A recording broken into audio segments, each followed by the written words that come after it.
total of 3 pitches. So why consider anything more than the council's own policy indicates? Moving on to the site-specific factors, it is clear that this site is highly compromised, not only by access, but the physical constraints and relationships with the surroundings. It is effectively a landlocked site backing onto properties and is not a location suitable for intensification of any kind. Residents are concerned that there will be increases in overlooking and greater noise and disturbance brought about by further households. There is no indication of whether or not touring caravans will be present and no facilities detailed for refuse collection. To imply that only Inglenook Cottage would be impacted upon is not considered an accurate reflection of the situation. The living conditions of all existing residents will be harmed.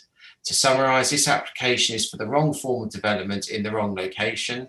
The intensification is such that the additional pitches cannot be accommodated without causing planning harm and would force the number of pitches higher than the council's own policy. For all these reasons, members are respectfully requested to refuse the application. Thank you. Thank you very much. We're now going to Ian Roberts, who's objecting and has 2 minutes on Zoom. Thank you very much, members. Before I begin, I just want to point out that the drawing that Tamara indicated the committee members to and referred to a visibility display of 9 meters was the incorrect drawing. The drawing that you saw and was shown to you showed a visibility display of 29 meters, which is correct. So hopefully that can be rectified and the correct drawing shown to members. If I could just say, I'm a partner in Bellamy Roberts and have had over 35 years experience in matters being deliberated at this committee. And I've never experienced a proposal of such substandard visibility being acceptable to a highway authority. The highway authority agree with my findings that the visibility to the left when exiting is only 9 meters and the required visibility commensurate with the vehicle speed is 47 meters. This is in accordance with the speed measured and the speeds estimated by the authority. The authority is seeking to justify the substandard shortfall by referring to research. However, the research dealt with junctions in urban areas and not rural areas. The research compared the number of accidents at urban junctions where visibility was less or greater than 45 meters. The visibility restricted to less than 45 meters was due to street furniture and parked cars, not a solid earth bank. The departure from standard is substantial. The highway authority seeks to justify no objection because there has been no accidents and suggests no significant intensification of use of the access. The fact that there have been no accidents is not a decisive consideration. The absence of an accident does not in itself demonstrate the situation is safe, especially as the intention is to increase the flows by 50%. The junction is extremely substandard and therefore is not safe, and the proposal will result in an increase of traffic movements. Potentially, a serious or fatal accident could occur. The highway authority are relying upon research which is not comparable to a rural location. There is no need for the authority to take a risk of an accident occurring, and I would therefore respectfully suggest that the proposal should be refused permission on highway and safety grounds. Thank you for your time. Thank you, Mr. Roberts. We now go to Peter Russell, who's objecting, and we'll have 2 minutes on Zoom. Good afternoon. I speak on behalf of local residents and the interested community. The committee report suggests approval as it will help meet the need for gypsy traveller sites. However, this is only one material consideration and there are others which deserve equal scrutiny.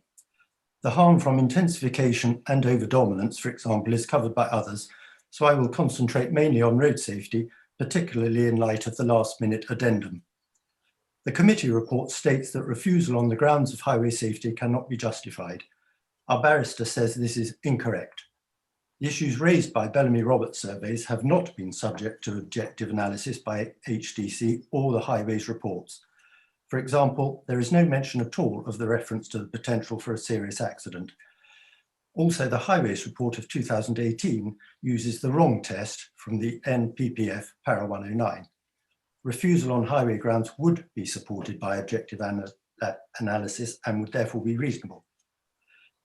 While the NHA opinion as consultees is material, It does not mean it is correct. The departure from the recommended distances required for safe visibility is significant, and decision makers are entitled to apply common sense. The speed limit to the west is 60 miles an hour, over a brow and around a corner, and it only needs a combination of events to occur once for serious or fatal consequences. It would be reckless to grant permission in these circumstances. The addendum makes frequent references to the application as modest, limited, and insignificant. This is unjustified and misleading. The increase of 50% to the current number of pitches is significant by any standard. In summary, this is a dangerously unsafe access, and you are being asked to increase the amount of traffic using it by 50%. The achievable visibility falls significantly short of the recommended figure, and there is detailed technical evidence to justify refusal. Given what is at stake here, permission should not be permitted, and I thank you for your attention. Thank you, Mr. Russell. And the final speaker who's objecting is Councillor Ian Hare, Chairman of Poulborough Parish Council, who will have 5 minutes. Thank you, Mr. Chairman. Good afternoon, councillors. I'd like to start by quoting National Policy for Traveller Sites, where in paragraph 25, it refers to local planning authorities ensuring sites in rural areas respect the scale of and do not dominate the nearest settled community and avoid placing undue pressure on local infrastructure. Mr. Chairman, this application without question dominates the local area. As you will have seen from the aerial photographs, this is a very rural area. It's an area which has 7 houses, 7 properties encircling it. And it's an area where the average per house is a 3/4 acre plot. What we're talking about here is imposing 5 potential dwellings into less than an acre. This is overdevelopment for the area, and it's not consistent with the rest of the very rural nature of the area. This is also the highest point in Nutbourne, so it overlooks those 7 adjacent properties. There's comment in the planning document about it being surrounded by trees and scrub. Well, yes, there is scrub and there is trees on the narrow lane off Nutbourne Road, accessing actually into the site. But I ask you to read and review the objections from Ragman's Castle, which is on the Nutbourne Road and sits at the base of the site. Ragman's Castle has a nicely landscaped garden almost at the bottom of what effectively is a quarry, and is overlooked and is dominant. There are parts of that garden where you can see through onto the site. So certainly in that instance, it is not surrounded by scrub. Sorry, obviously I've just lost video there. Hopefully I'm back. Secondly, I'd like to talk about the pressure on infrastructure. There's been comment about Southern Water being happy with the fact that the 2 pitches are sit either side of the mains, the Southern Water mains going through the site. That's fine, apart from the fact that pitch 2, in respect of its sewerage, will either have to accommodate going across the Southern Water mains pipes, or it will have to find outlet for the sewerage into neighbours' property and land. So the Parish Council, we feel profoundly that adequate consideration has not been thought through in respect of sewerage, and that just simply putting a planning condition on to say sewerage should be acceptable is not adequate. The sewerage has not been considered. Finally, road safety, and there's been a lot of paperwork, papers, submissions to do with road safety. I'd like to quote from the Bellamy Roberts submission, which basically says this is an unacceptable highway safety risk. The adequate visibility display is just simply not adequate. It's a visibility display of oncoming traffic is only 15.5 meters. This remains a staggering shortfall of the required distance of 47.1 meters as recognized by the Highway Authority, quoting from their report. I also did my own speed test, Mr. Chairman, at the weekend. I drove along there, and without question, as you come to the bend, you go around the bend, you're confronted with the 20-mile-an-hour speed limit signs. That's what strikes you. Almost immediately, you have the entrance. The entrance is concealed. It's not something that the oncoming motorist is cognizant of as they approach along that road. It is a hugely dangerous exit, and without question should be turned down on road safety grounds. Finally, I'd like to draw your attention to the call for gypsy and traveller sites 2019 and 2020. The existing 2017 allocation provides for 53 pitches. The call for sites in 2019 offered 34 pitches. The call for sites in 2020 offered 31 pitches. That totals 118, which is 40 in excess of the 2032 requirement. And that doesn't even take into account the 10-acre site that was submitted in September, October 2020. So there is more than adequate provision in terms of the call for pitches and the pitches that have been put forward without approving this planning application. So in summary, Mr. Chairman, overdevelopment to a significant degree in a totally inappropriate area, pressure on infrastructure in terms of inadequate consideration for sewerage, and a hugely dangerous road access. Thank you, Mr. Chairman. Thank you, Councillor Hare. Would officers care to comment at this stage or later? Mr. Chairman, I'm sorry to interrupt. I just want to let everyone know that the live streaming is now working so that you're visible on the YouTube at the moment, and the meeting will continue to be live streamed. Thank you. Okay, thank you very much. As I was saying, do officers wish to comment at this stage? Yes, thank you, Chair. Just to address some of those points, in regards to the visibility displays that were shown in that diagram on the presentation, that was the diagram that was submitted on behalf of the applicant as part of their transport note.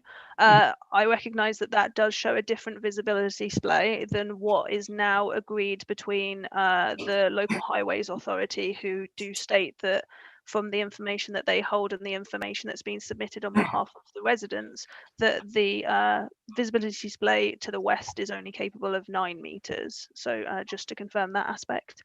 In regard to the potential amenity impacts on neighbours, it's important to note that the proposed mobile homes would only be single storey in nature, and they are located some distance from the residential properties surrounding, and given the spatial context of the site and the evidence of vegetation surrounding, close bordered fencing, etc., and those distances, it is considered that the proposal wouldn't impact or result in unacceptable harm to the amenities of the neighbouring properties. And in respect of the Southern Water issues, now they have, in their most recent comments, agreed that it is acceptable, the repositioning of pitch 2. As part of their comments, they have also inferred that their expectation would be that any foul sewerage be connected to the main system as opposed to a private treatment plant, given the proximity of the site to an existing sewage main. Okay, thank you. Thank you very much. We'll now go to the ward members. Councillor Clark, Cabinet Member Councillor Clark. Thank you, Chairman. Would the officer put up the site plan, please? Yeah, sure. 1 second.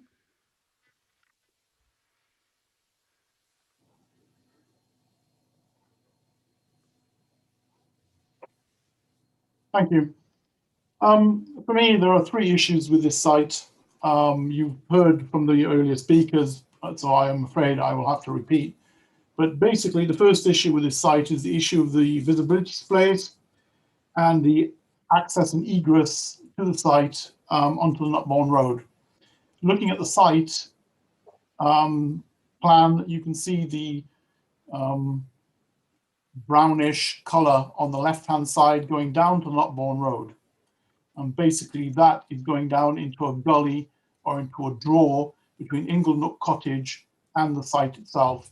In military parlance, the site's dominant ground is basically a plateau that dominates the neighbourhood and basically is overlooking Inglenook Cottage, Ragman's, Tinker's Green, and all the way around to the pump house. So basically that is quite a dominant feature with dominating the ground. So the splay down to the ground, you're coming down and cars would come down at an angle into the road, and the visibility to the left-hand side, which is the west side, is very, very limited. So just because there haven't been any injuries, and I do underline injuries, doesn't mean it's an excuse to prove this. There have been accidents on this road, not far from this 20-mile-an-hour sign, with the car leaving the road quite recently and ending up in the bush. So just because there's no injuries, I don't think it's a reason to pass it. My second point is topography. I basically raised the point that the green area basically dominates, because it's a plateau type structure, dominates the rest of the ground. So to access the site, you have to come up the brown area on the left, past Inglenook Cottage, and then climb up onto the site where the existing pitches are and dwelling. So basically there's an issue of sound traveling, and there's also a question of sight lines. Now the officer says that there is vegetation there, which is true, but all the vegetation is deciduous. It's not, so therefore in the winter, there is no cover and you can't hide the development as it is. Sight is far more sound is far more insidious, and sound travels a long way. And these gypsy sites or sites and housing is not quiet. So people living in Ragman's, Tinker's, the old pump house, and Inglenook Cottage particularly will suffer from even more noise and disturbance than they already have. You will note that the left-hand pitch, where the red star is basically facing Inglenook Cottage across the draw, and the new pitch is further forward, dominating Inglenook Cottage even more. So I don't really see that adding insult to injury is good planning policy. The pitch on the right-hand side is replacing a shed. Now, basically a shed or stable block seen from Tinker's Green or Ragman's is probably acceptable. You would have noted that the building was covered in ivy, but was basically not visible. If you put a pitch there, it is, even if it's not on the edge of the property, it will still be able to affect the amenity of Ragman's and Tinker's Green. And as I said, the issue is more of one of noise as well as sight. So bear in mind the noise aspect. So on those two grounds alone, I think we should reject this planning proposal. And finally, I did note, and this is one that comes up from time to time, is that there is no facility for day room or amenity. Now, I don't know if these two gypsy pitches would have the amenities built into them, but they're significantly smaller if you look at the starred building on the left-hand side, the first one there. And also to do with displays is you're increasing traffic by, depending on how you calculate it, by 50% or 66%, which is a significant increase. Thank you, Chairman. Thank you. The other ward member, Councillor van der Kloeg.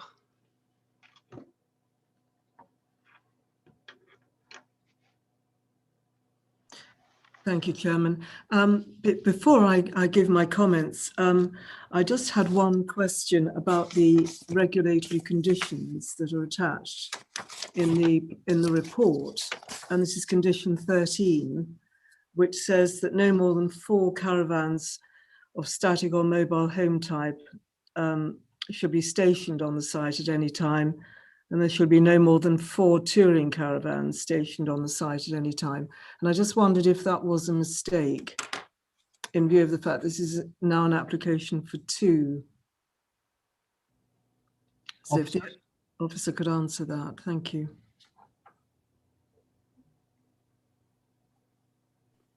Yes, thank you. So that condition refers to the total number of pitches that would be on the site. So there would ultimately be 4 gypsy pitches on the site as a whole. So that just covers each of the established pitches as well as the proposed subject of this application. Okay, thank you. That clarifies that for me. Thank you.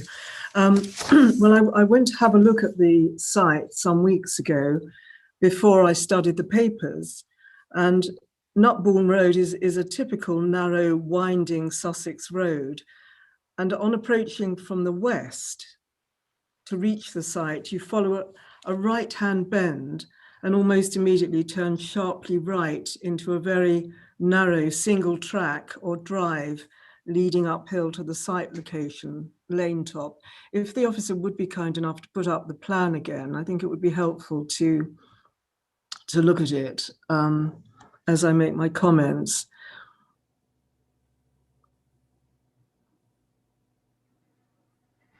Thank you. So if you're proceeding from Nutbourne Road, you've turned into the track or driveway. This is a single track, a dirt track.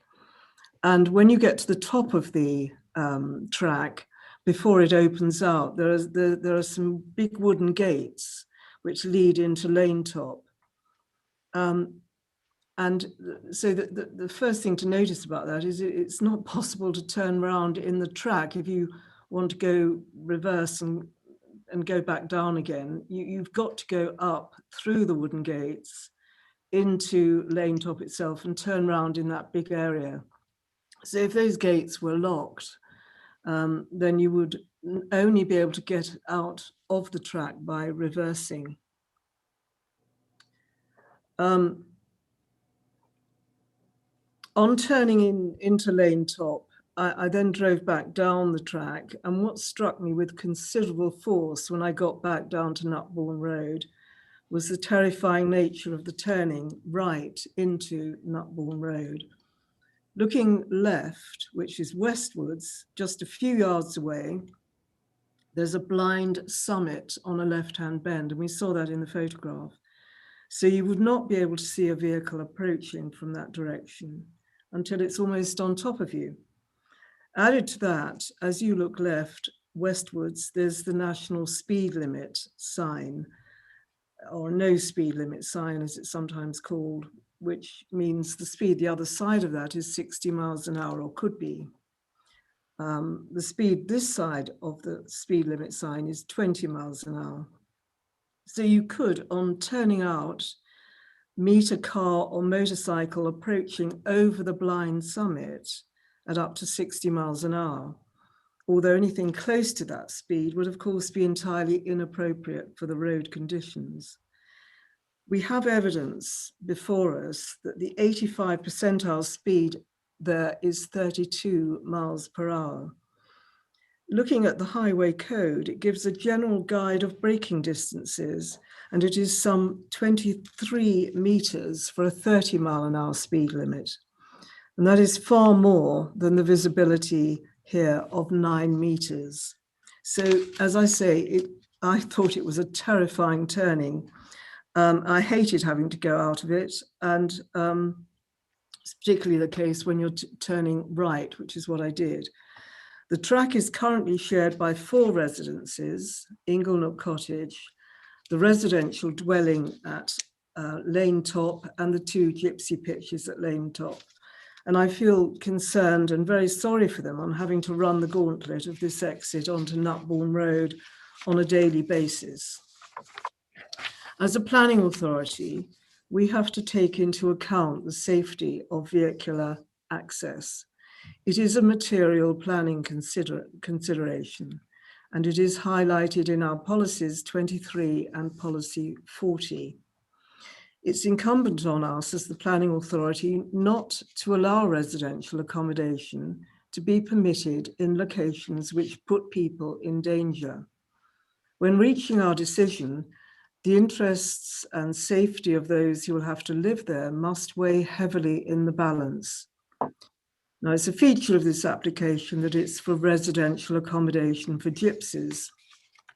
And our report highlights that the Council's Gypsy and Traveller Accommodation Assessment final report of January 2020 identifies the need for 93 pitches for Gypsy and Traveller households over a 17-year period from 2019 to 2036.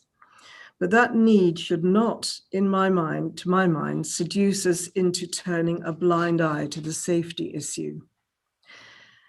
So having visited the site, it came as no surprise to me, therefore, on reading our report, to discover that safety has been a thorny issue of the planning applications concerning this site since at least 2010 and is ongoing.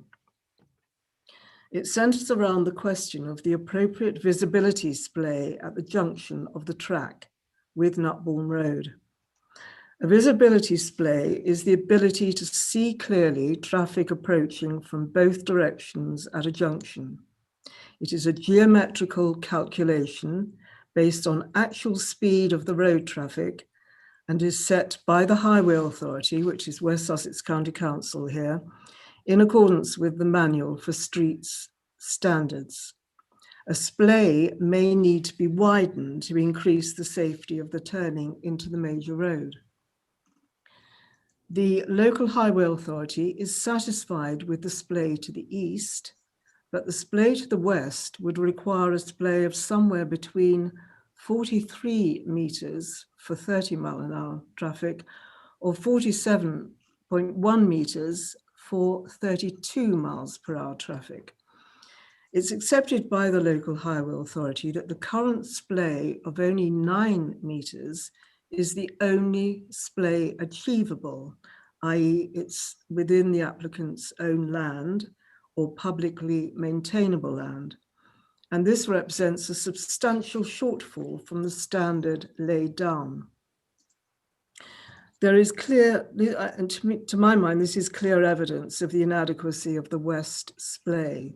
Indeed, the report says at paragraph 3.17 that West Sussex County Council, and I quote, acknowledges that visibility is substandard to the west of the access in this location, 2.4 metres by 9 metres. The local Highway Authority then appears to conclude that this doesn't matter because 4 residences already use it as it is, and there will only be 2 more if this application is granted. And that's in paragraph 3.12 of our report, and I quote, the increase of 2 pitches is not considered to be a significant intensification of use of the access. As such, the local Highway Authority could not justify an objection on visibility grounds, given that the access has operated for some time without evidence of highway safety concern. Now, my comment on that is that it seems to me that that is factually incorrect. It's incorrect to say that for some time there has been no evidence of highway safety concern, because when permission was granted in 2010 for 2 permanent personal gypsy caravan sites, a planning condition was imposed, and that was condition 9, and it required the following, and I quote, within 1 month of the date of this permission, visibility splays of 2.4 metres by 70 to the east and visibility splays of 2.4 metres by 36 to the west shall be provided at the centre of the proposed site, vehicular access onto Nutbourne Road. These visibility splays shall thereafter be kept free of all obstructions over a height of 0.6 metres, adjoining the carriageway level.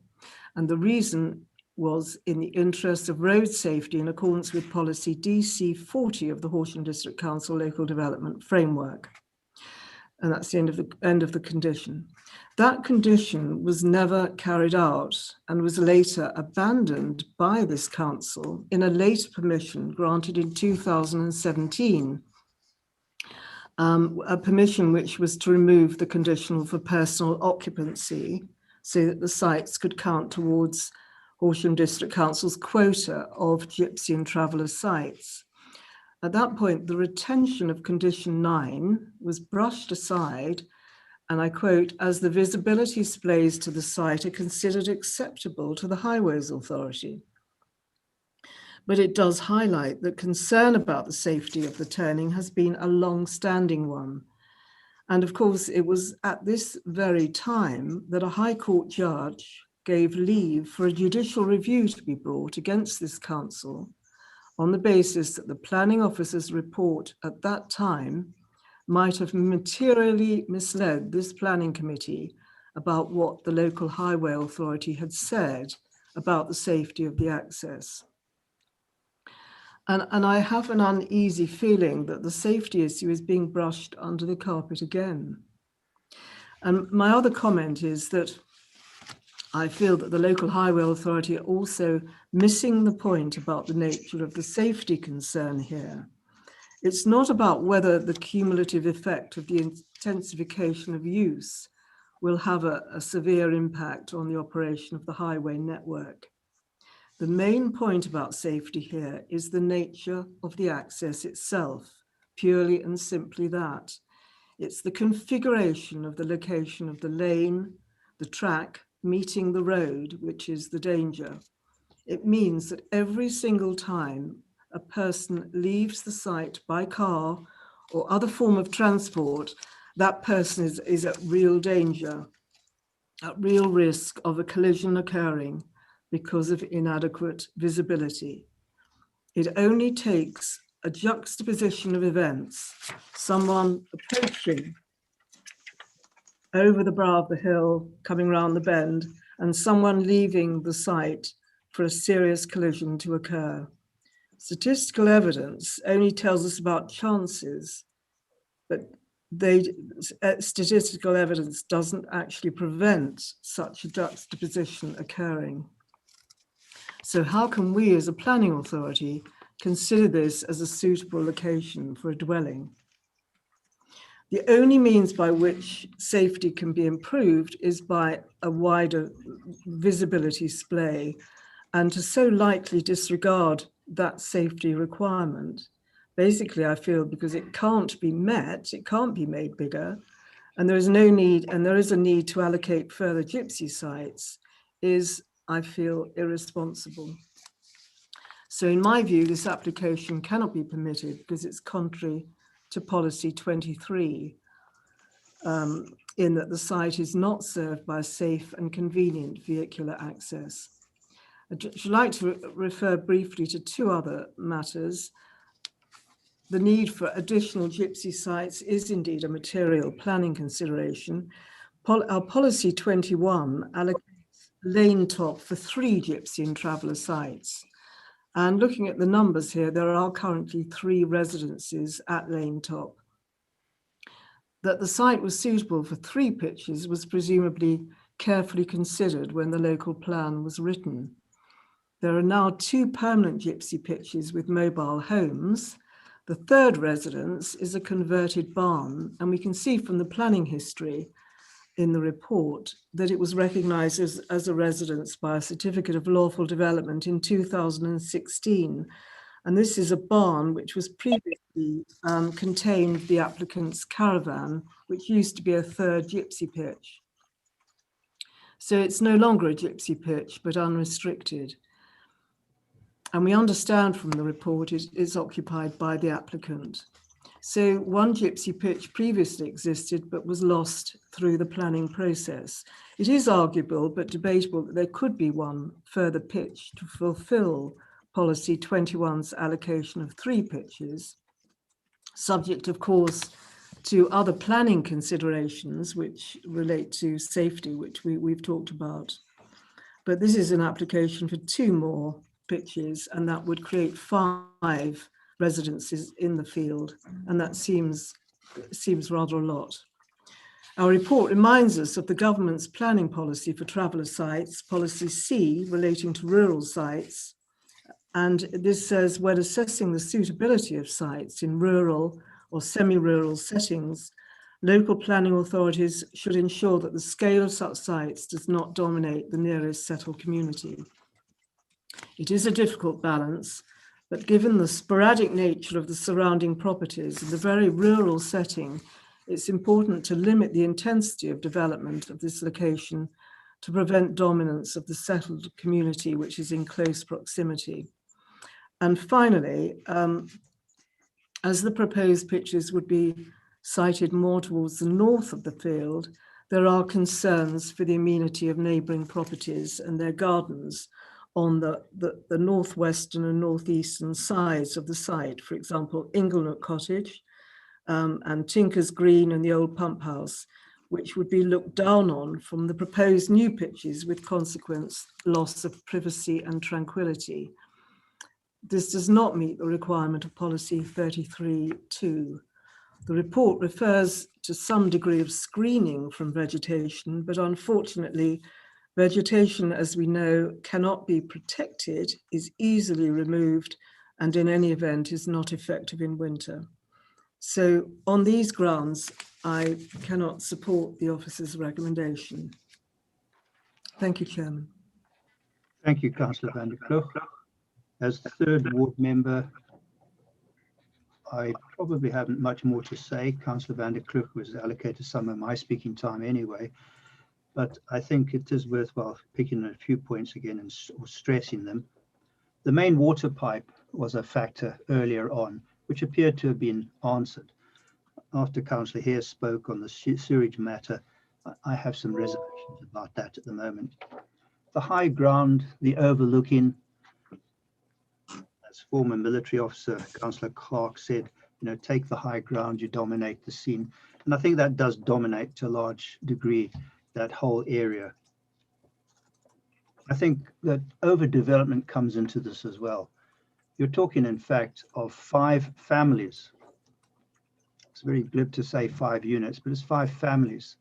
It's an intensification of utilization of a site right in the middle of, I don't know if we'd call it a hamlet, but certainly it would have an impact on all the residences around.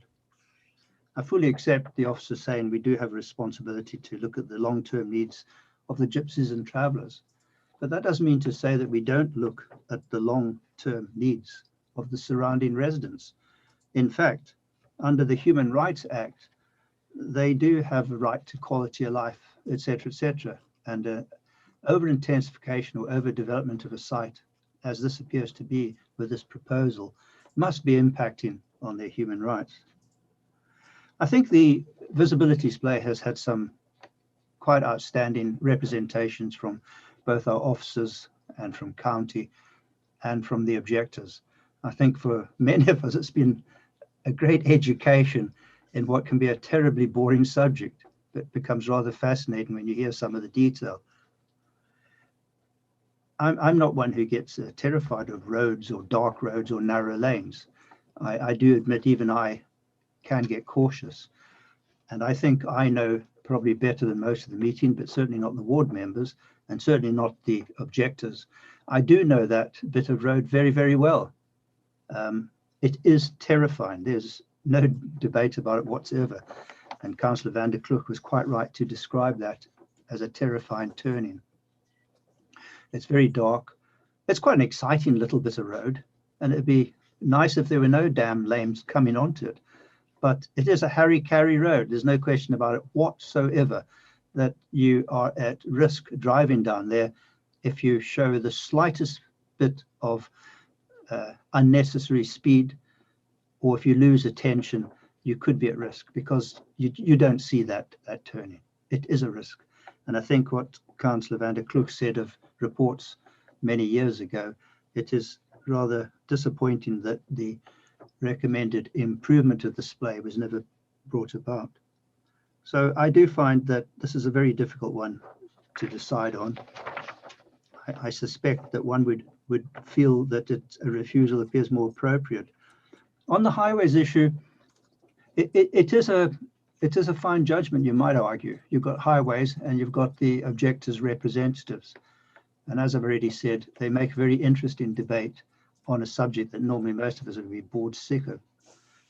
It is up to this committee to make a decision as to what their view is of that factor, which clearly appears to be the biggest factor up. Right, we've got 1, 2, 3, 4, 5, 6, 7, 8 people who wish to speak. I think we've gone on a bit long anyway on this thing. I think it's really been hammered to death. I'd be surprised if anybody's got anything new to speak. So we'll have a go, but I might stop it if we get in a bit of repetition. So I'll ask Councillor Blackwell what he wishes to say. Thank you, Chairman. I will keep it brief. I think one of the earlier speakers summed this up in saying that we've got to apply common sense to an application like this. I am reasonably familiar with this site, having driven for various reasons along that road quite a lot frequently. And with this coming up, I also took the opportunity of extending one of my walks to Nutbourne and going up there. But if you think it's terrifying as a motorist, try it as a pedestrian. And I hadn't been to the Rising Sun beforehand. I may have had something on the way back, but I did not call in at the Rising Sun. And I would just say, let's ensure that common sense prevails and we reject this application. Thank you, Chairman. Thank you. Vice Chairman of Planning South, Councillor Lloyd. Thank you, Chairman.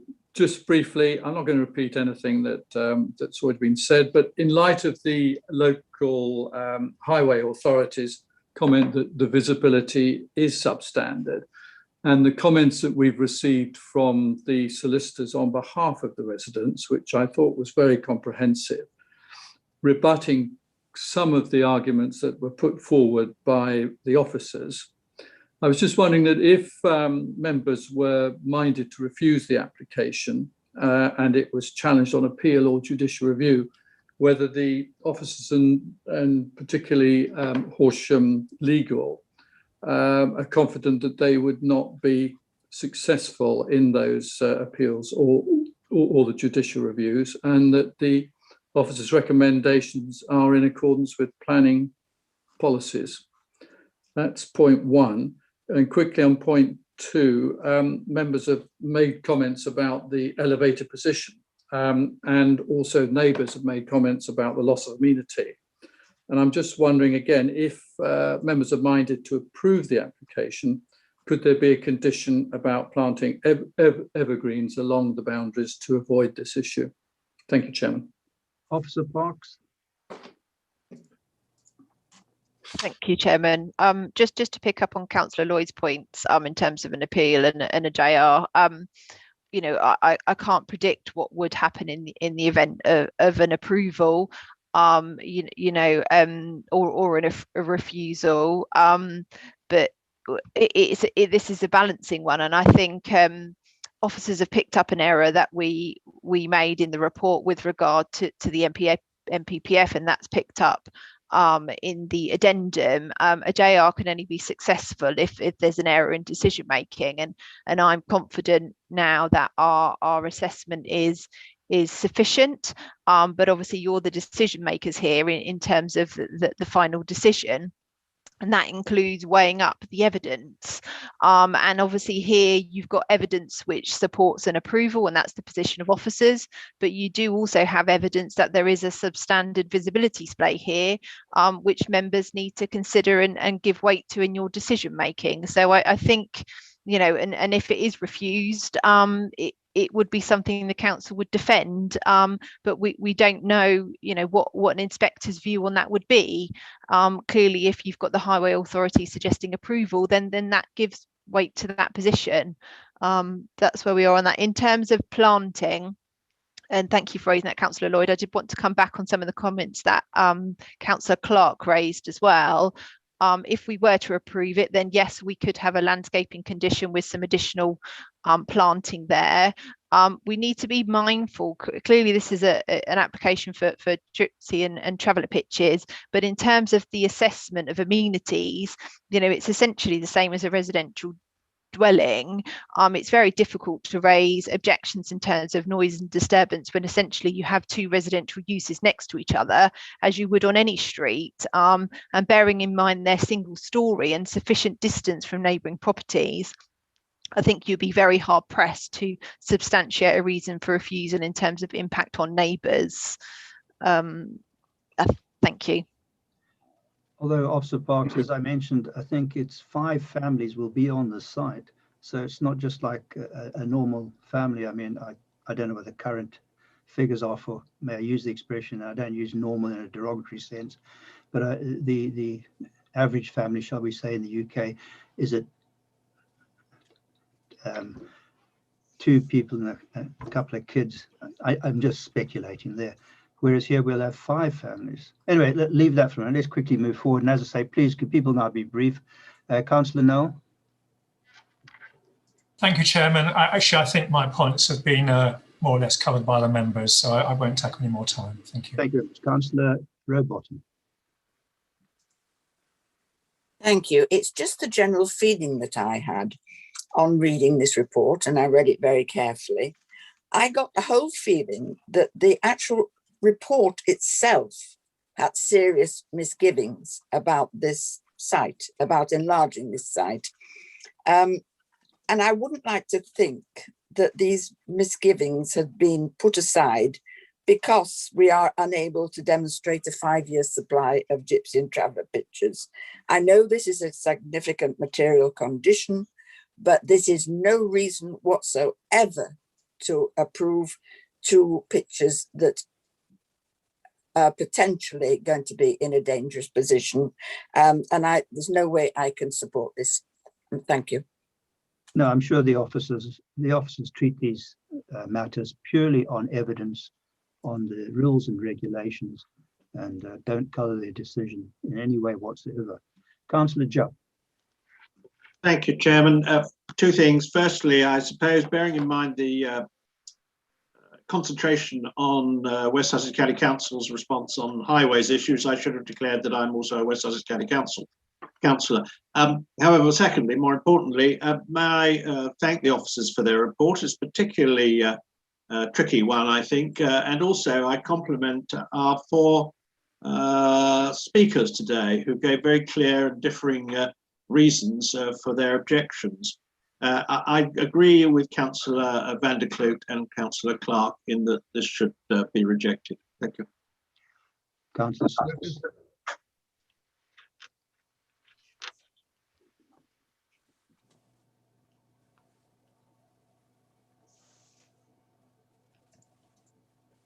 Councillor Circus. Sorry, there was a bit of noise came over and obliterated. I couldn't quite hear what you said. Thank you. Thank you, Chairman. Just 2 points. One is I think Councillor Rowbottom is absolutely right. I think a doubt in the evidence on this did come out over the officer's report, and that is why I think Tamara Dale in her report used the words on balance, which always indicates to me that it could have, their recommendation could have actually come the other side of the line potentially. The other point I wanted to make, Chairman, is this question of sustainability, which I don't think anyone's touched on. Paragraph 6.21 says the site is not ideally located for schools, shops and other services. Well, that sounds like a statement that the site is unsustainable. But then they go on to say that it is within acceptable limits, and the reason appears to be that there are other dwellings in the neighbourhood. I'd like to, perhaps the officers can comment on this. How can one rely on the presence of other buildings in the locality which were built long before the Town and Country Planning Act of 1948, long before we had the concept of sustainability in relation to planning, long before there were indeed planning controls? And how can we rely on the presence of those buildings to somehow justify the proposition that this is a sustainable location? Now we have the concept of sustainability. Now we're obliged to consider it. We can look at this site, and as the report quite rightly says, the site is not ideally located for schools, shops and other services, i.e. it is not a sustainable location. Thank you, Chairman. Thank you. Right, last speaker, the Cabinet Member For planning, Councillor Vickers. Thank you, Chairman. Well, we quite clearly need more gypsy pitches. Members will know that we're looking to provide those through the local plan review. Having weighed up all the evidence that's been presented, and even West Sussex County Council's concerns about the visibility splay, in my view, this is a good enough reason on balance to refuse the application, and for that reason, I'm proposing we refuse it. Do you have a seconder?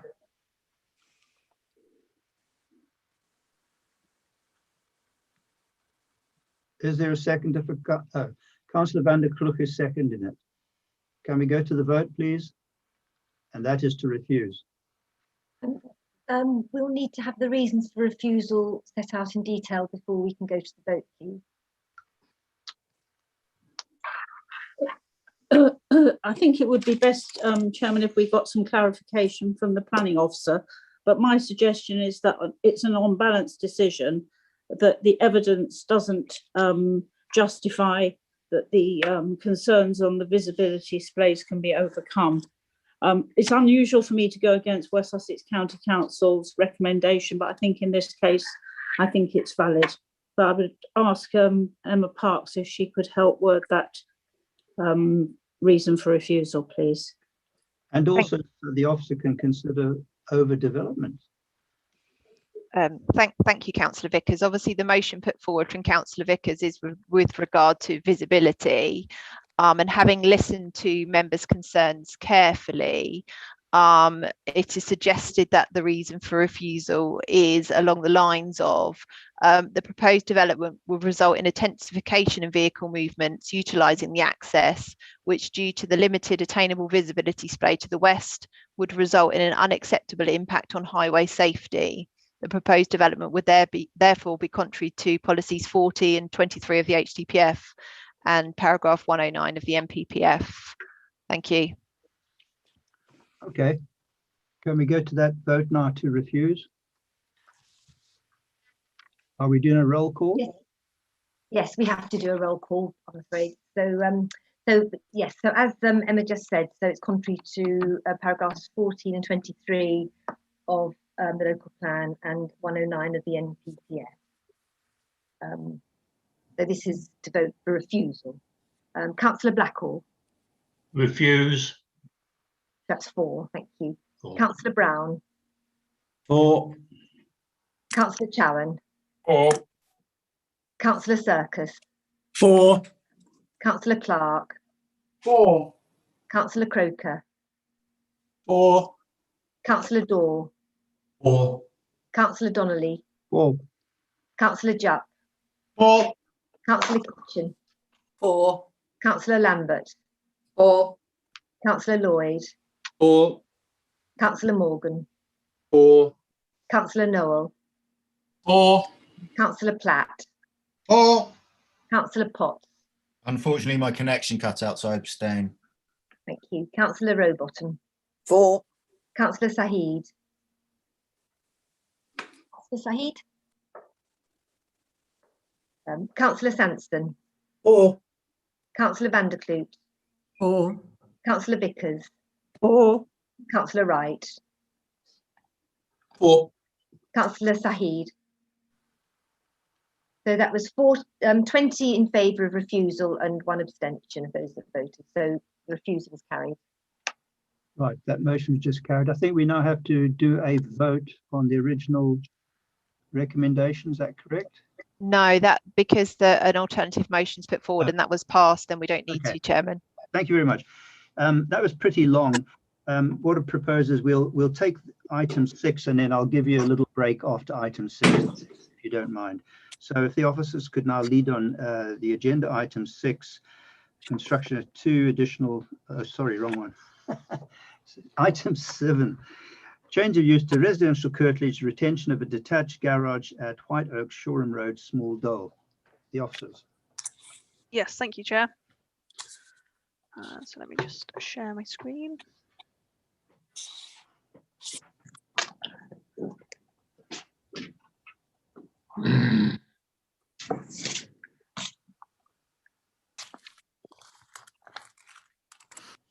Thank you. This is an application that seeks full planning permission for the change of use of land to incidental residential curtilage in association with the dwelling of White Oaks and the retention of a detached garage constructed to the north of the host dwelling within this extended curtilage. So here's the location plan. The application site is located to the west of Shoreham Road, outside of any designated built-up area boundary. The site is therefore located within a countryside location in policy terms. The site is located to the north of the existing residential curtilage of White Oaks, as shown by the green shaded area here. It is understood that the subject land was previously occupied by a barn and store that was demolished to facilitate the constructed development. So the aerial photograph shows that the site is located within a ribbon of residential development to the north of the built-up area of Smalldale. The wider site ownership extends to the northwest of the application site, as shown by the blue line, and includes a number of barn-style buildings, as well as 2 gypsy pitches subject of an enforcement notice under reference EN 180080. The immediate neighbour of Sunnydean is located to the north of the site, with a paddock separating the application site from this neighbouring property. The wider surroundings are characterised by enclosed agricultural fields and woodland, as well as sporadic residential and commercial development. The extended curtilage comprises an area of 0.02 hectares, which extends to the north of the existing access drive, as shown here. The site sits between the paddock land associated with Sunnydean and a barn under the ownership of the applicant located to the west. The detached garage has been constructed within this parcel and is proposed to be used for ancillary purposes in connection with the dwelling of White Oaks. Such ancillary use would be secured by recommended condition 2, as outlined within the committee report. So the garage comprises a shallow style building with 2 pitched roof dormers located on the southern roof slope. These have been constructed to reflect the style and design of the host dwelling, with the subject building finished in stained timber cladding and vertical tile hanging. So the site photos here show the development as constructed and its relationship with the host dwelling, the adjacent barn, and the neighbouring property of Sunnydean, shown here. The application seeks to extend the residential curtilage of White Oaks to the north, along with the retention of the detached double garage constructed within this parcel. This area of land has been previously occupied by a barn store and has historically been used in association with the agricultural land to the west.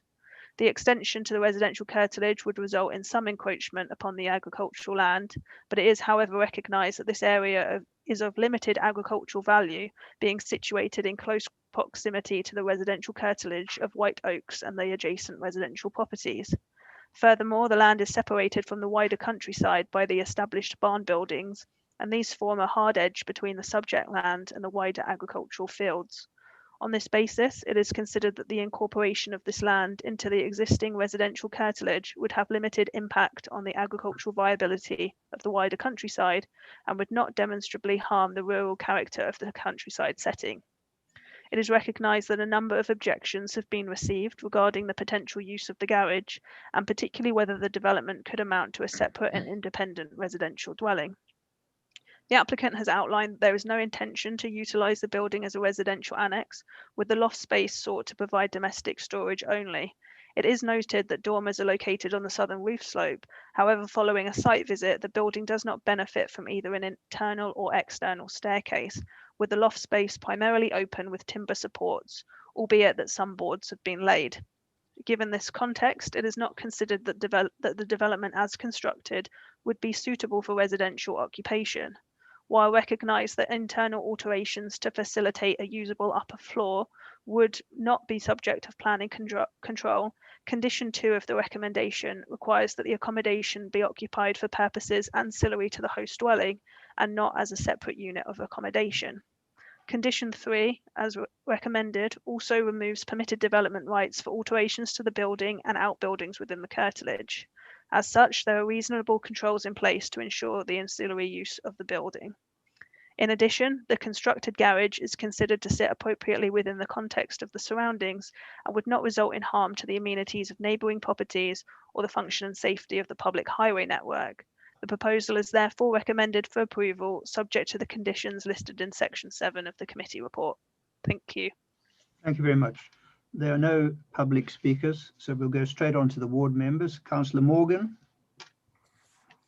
Thank you, Chairman. My first thought is, when I saw this, is when is a garage not a garage? Although there are no residents speaking today, I have read the objections that they have put in, and I can fully understand their concerns.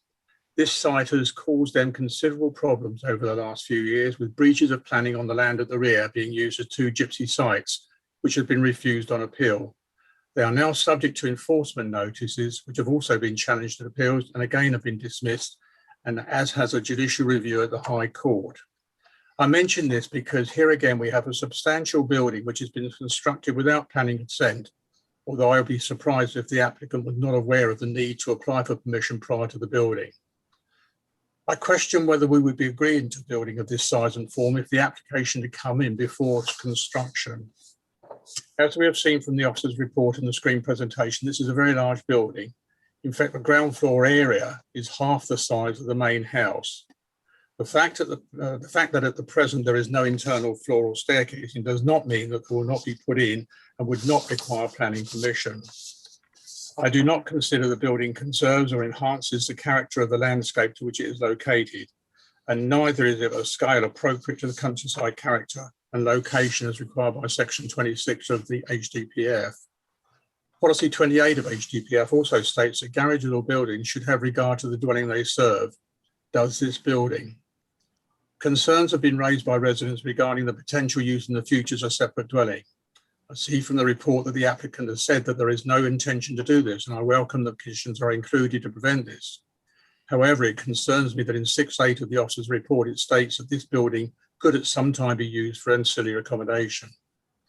No doubt, as the officer has said, we cannot take into account what may happen to the building in the future, and we must decide on what is before us. I remain concerned, however, that this has not been built, not as a garage, but for some future use, and would welcome councillors' views. Thank you. Councillor Potts. Thank you, Chairman. Given the planning history, a garage of over 6 metres in height with 2 dormer windows, whilst being outside the current curtilage of the main residence, all points towards creating an incidental dwelling house at some point in the future. I'd imagine there is plenty of storage space elsewhere in one of their few barns, if that is in fact what was actually required. I understand the condition that it remains ancillary, and I'm sure enforcement will be carried out if this condition is not met and members decide to approve this application today. However, I do have some material and concerns. The Horsham District Planning Framework 28.1, the replacement dwellings will only be supported on a 1-for-1 basis, and if it can be demonstrated that the property is not derelict. And 28.3 says garaging will be required to demonstrate that the need for additional space cannot be met from an existing dwelling or buildings. So on that basis, can I ask the officer if she is fully satisfied that that is in fact the case?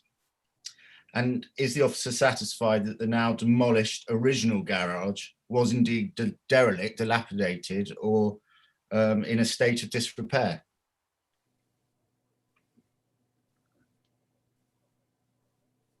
Officers.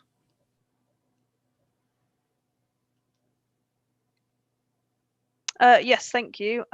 In regard to the building that was present before, I don't have sufficient evidence of the building per se. From our previous compliance investigations at the property, I understand that it was a barn-style building.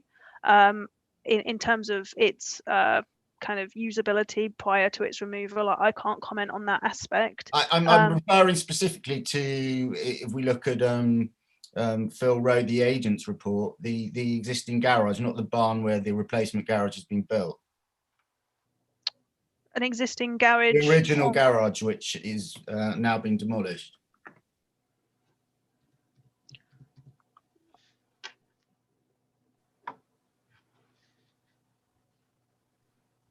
Sorry, one moment. I just need to refer back to something.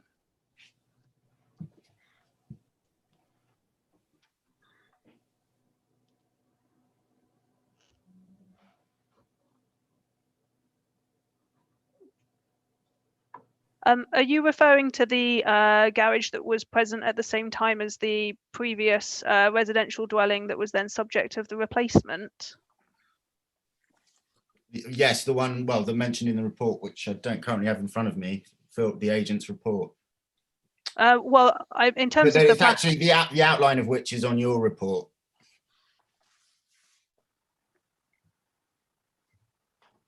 Do you have the specific section of the report Well, that I can refer back to? if you bring up the diagram on your presentation.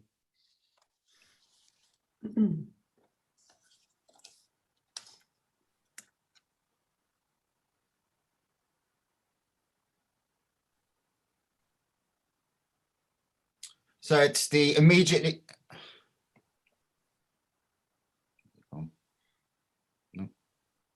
So immediately south of the garage in question. That, yeah, exactly there.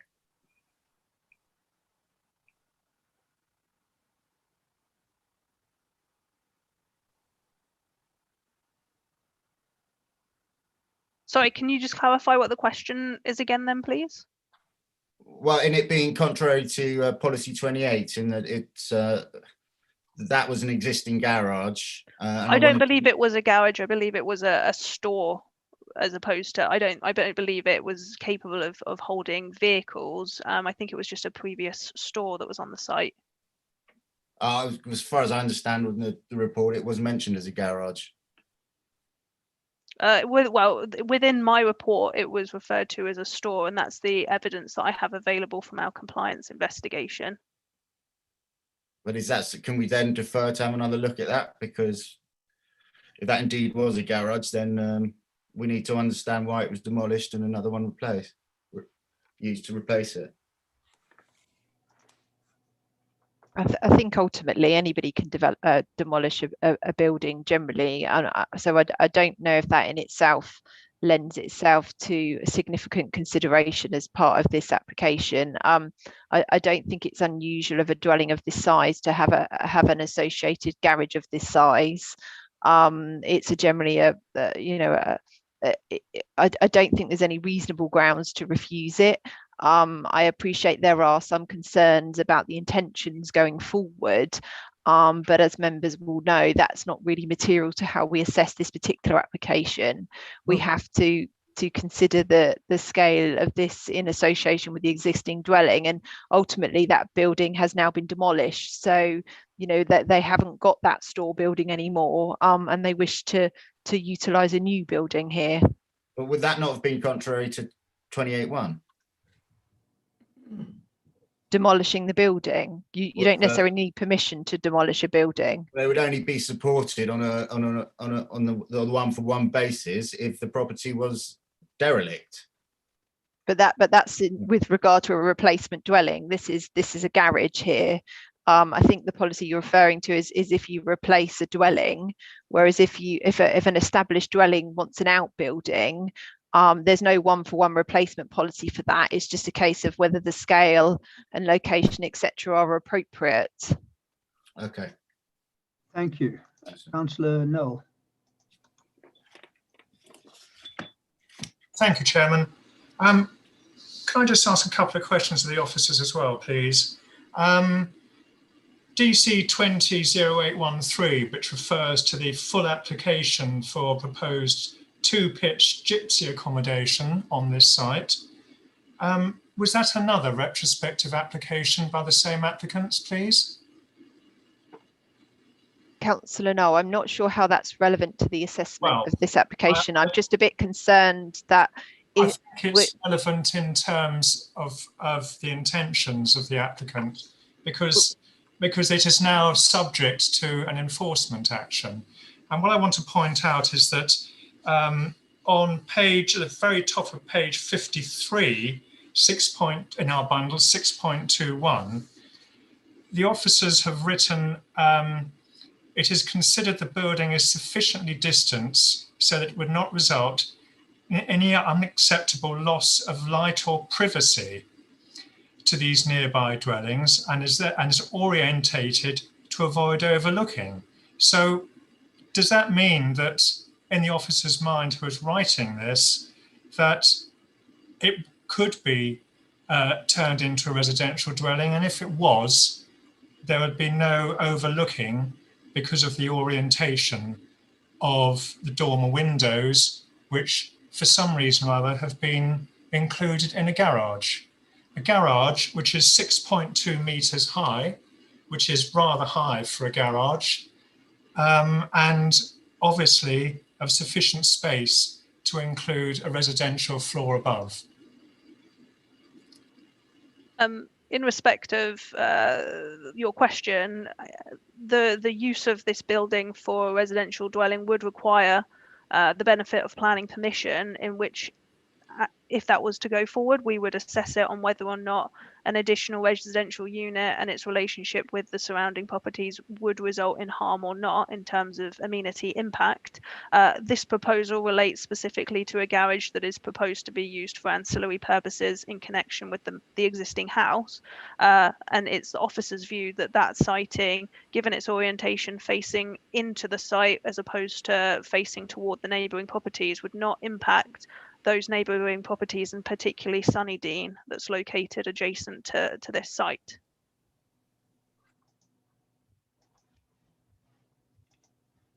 Right, can we now have Councillor Croker, please? Thank you, Chair. Firstly, I'd like to thank Councillor Morgan for his exposition, which I basically agree with fully. They're my concerns too.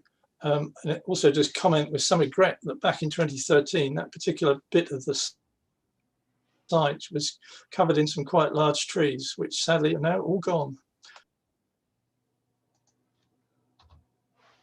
Thank you. Right, final speaker will be Councillor Cabinet Member Claire Vickers. Chairman, thank you. Looking at this just simply in terms of a garage in association with the replacement dwelling, I can't see any problem with it. However, I do share those concerns about what might happen in the future, but sadly, and I've seen this happen many times before, we cannot refuse it on what might be done with the building in future. I just want to be clear that we're confident that the ancillary condition is robust enough. And would a staircase require planning permission in its own right, an external staircase, or an internal one for that matter? Sorry, given condition 3, which removes permitted development rights under Class A, an external staircase would require planning permission. An internal staircase we would not be able to control, but if it was put outside, then yes, we would. In terms of the condition relating to the ancillary use, I am of the view that that would be enforceable and meet the tests in terms of the MPPF to allow us to control the development. Thank you. Councillor Morgan, as the ward member, I saw your hand briefly go up. Do you wish to speak again? Sorry, Chairman, I was only really going to come back on my comment about whether it was contrary to section 26 of the HTPF and also policy 28 about the garage or building should have regard to the dwelling they serve. I mean, this is a very substantial building. As I said, it's 50% the same of the floor space of the house. It just seems whilst it's not overdevelopment, it seems an enormously large building for a garage in relation to what is a relatively reasonable sized house. Right, do officers wish to say anything before we go to a vote? I would just highlight that officers consider that the garage itself would remain subservient to the main dwelling for the reasons outlined within the committee report. Thank you very much. Would Democratic Services call the vote, please? Yes, okay. So this is to grant planning permission subject to the conditions as set out in the report. Councillor Blackwell. Abstain. Councillor Brown. Against. Councillor Chowan. For. Councillor Circus. For. Councillor Clark. For. Councillor Croker. Against. Councillor Daw.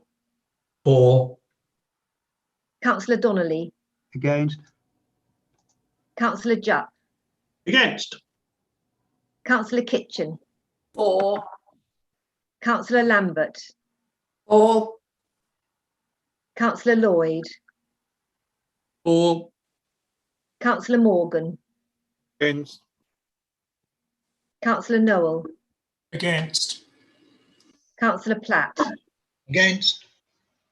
Councillor Potts. Against. Councillor Rowbottom. Against. Councillor Saheed. Against. Councillor Sanson. For.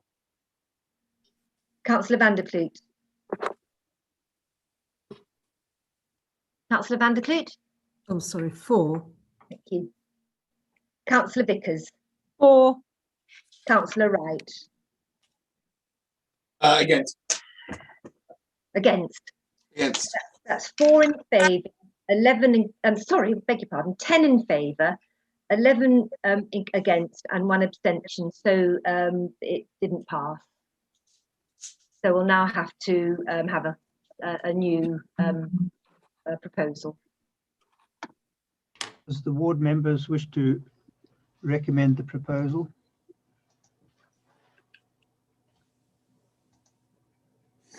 To be guided by the officers. My feeling is it's contrary to section 26 and 20, policy 26 and policy 28 of the HTPF.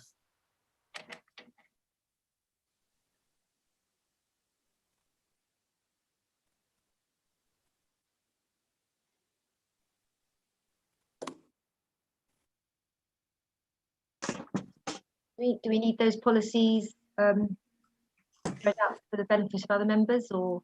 I'm just, Chairman, I'm just having a look at the relevant policies. 26 relates to countryside protection, and 28 relates to replacement dwellings and house extensions in the countryside.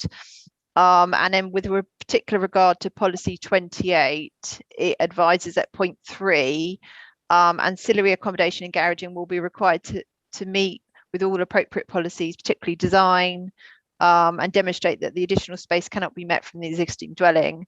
The size of any new outbuilding should have regard to the dwelling they serve and should be grouped with the house. The use of ancillary accommodations as a separate dwelling will not be supported, but that's not what's here. But I think with regard to the comments that Councillor Morgan rose, is regard to the size, should have regard to the dwelling they serve. So I think that's the main point, really. It's the size and scale, is it, Councillor Morgan, the fact that it's not grouped with the main house and is therefore considered to be harmful to the character and appearance of the area and the wider countryside. Is that a fair summary of your position? It is, and because that's also covered in policy 26 as well, isn't it? In the countryside element, yeah. And then we could, and then the reason would say, contrary to policies 26 and 28 of the HTPF. Exactly. Yes. Thank you. Okay, thank you. You have a seconder? Yep. Councillor Potts. Right, Democratic Services, you'd like to read out the proposal and take the vote. Right. So this is to refuse the application because of its size and scale and how it relates to the house itself and its resulting impact on the surrounding area, the surrounding area, which therefore is contrary to 26 and 28 of the HTPF. Okay. Councillor Blackwell. Councillor Blackwell? I'll come back to him. So this is for refusal. Councillor Brown. Oh, Councillor Blackwell, you're back. Something's right. Abstain. Councillor Brown.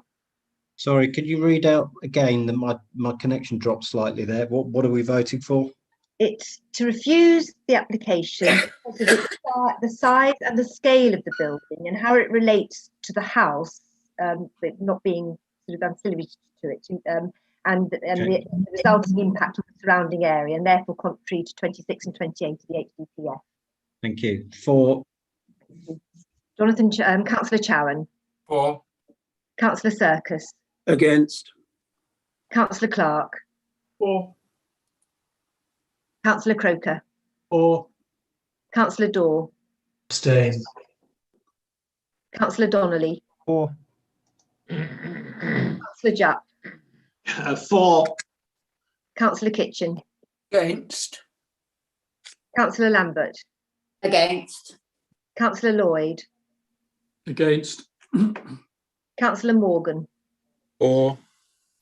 Councillor Noel. For. Councillor Platt. For.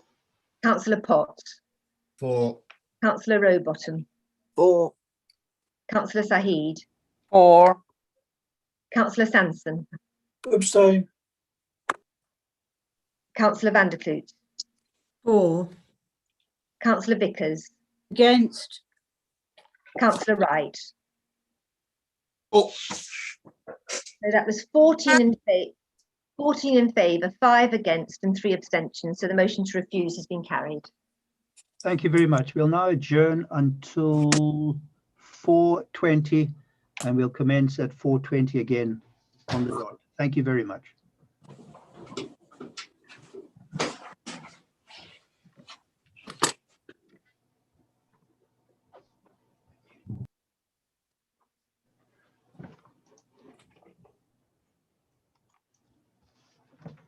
God, that was a long one there.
And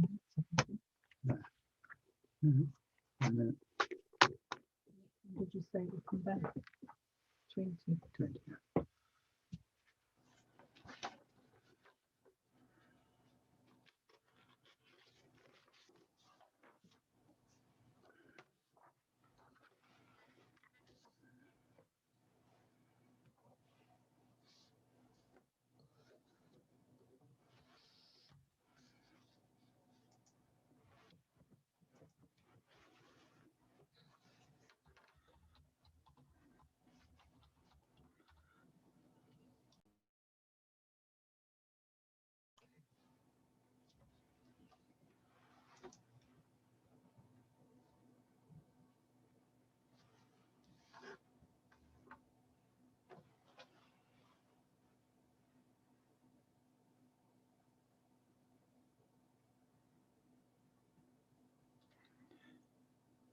I noticed that Councillor Croker drives a three-wheeled bike.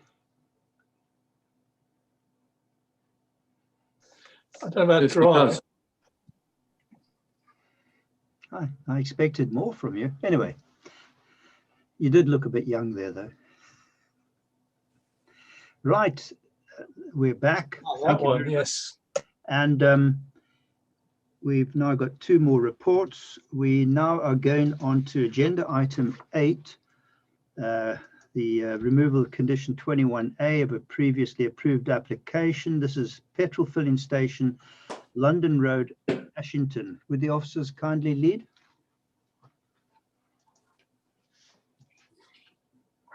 Yes, thank you, Chair. Let me just share my screen.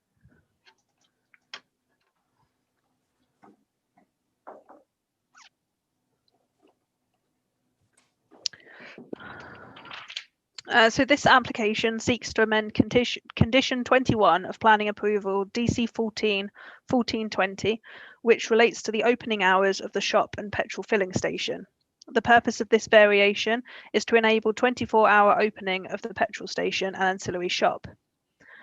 Condition 21 has also been amended to remove reference to the restaurant as initially permitted under the previous application. This element has not been implemented and has been superseded by a later planning application for a car showroom and associated workshop on the wider site.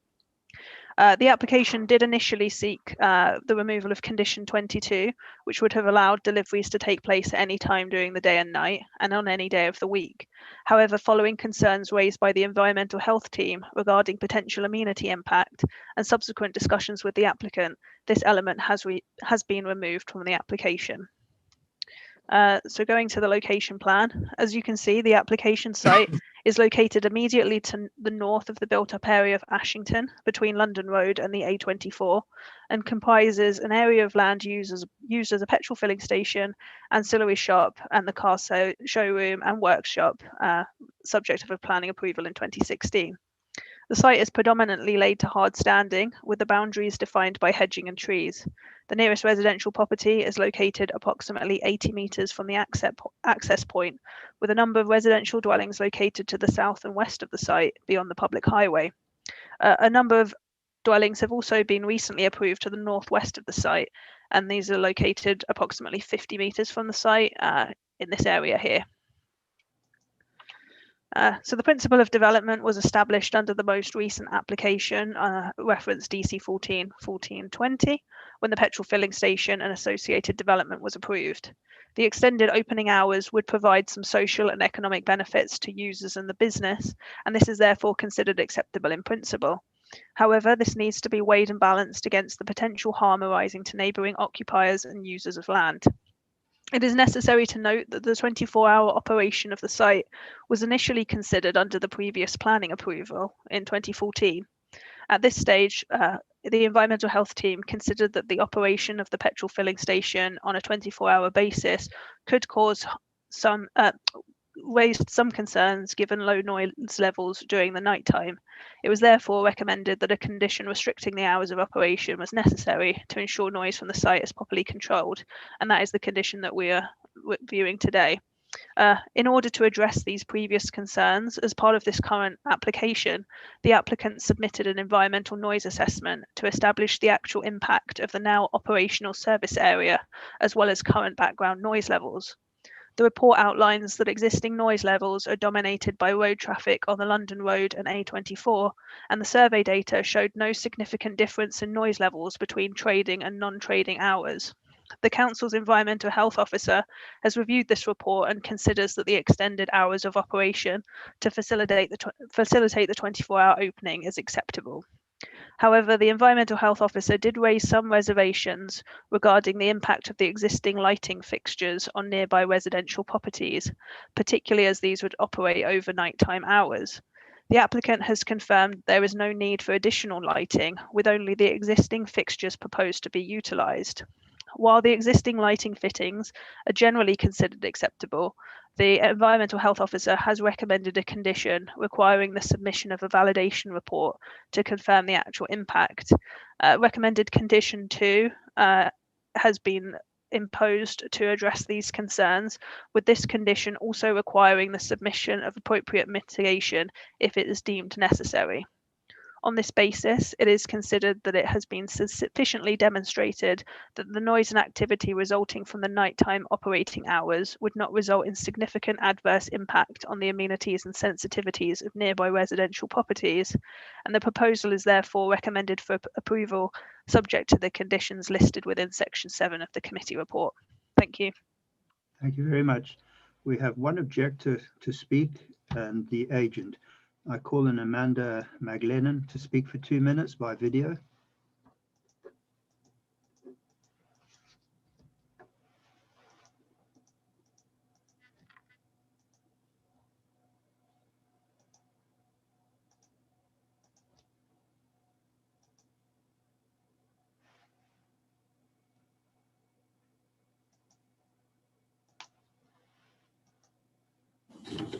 I object to the garage application to open 24 hours for the following reasons. Firstly, lighting and the disruption to neighbouring properties, and secondly, the increased traffic and noise.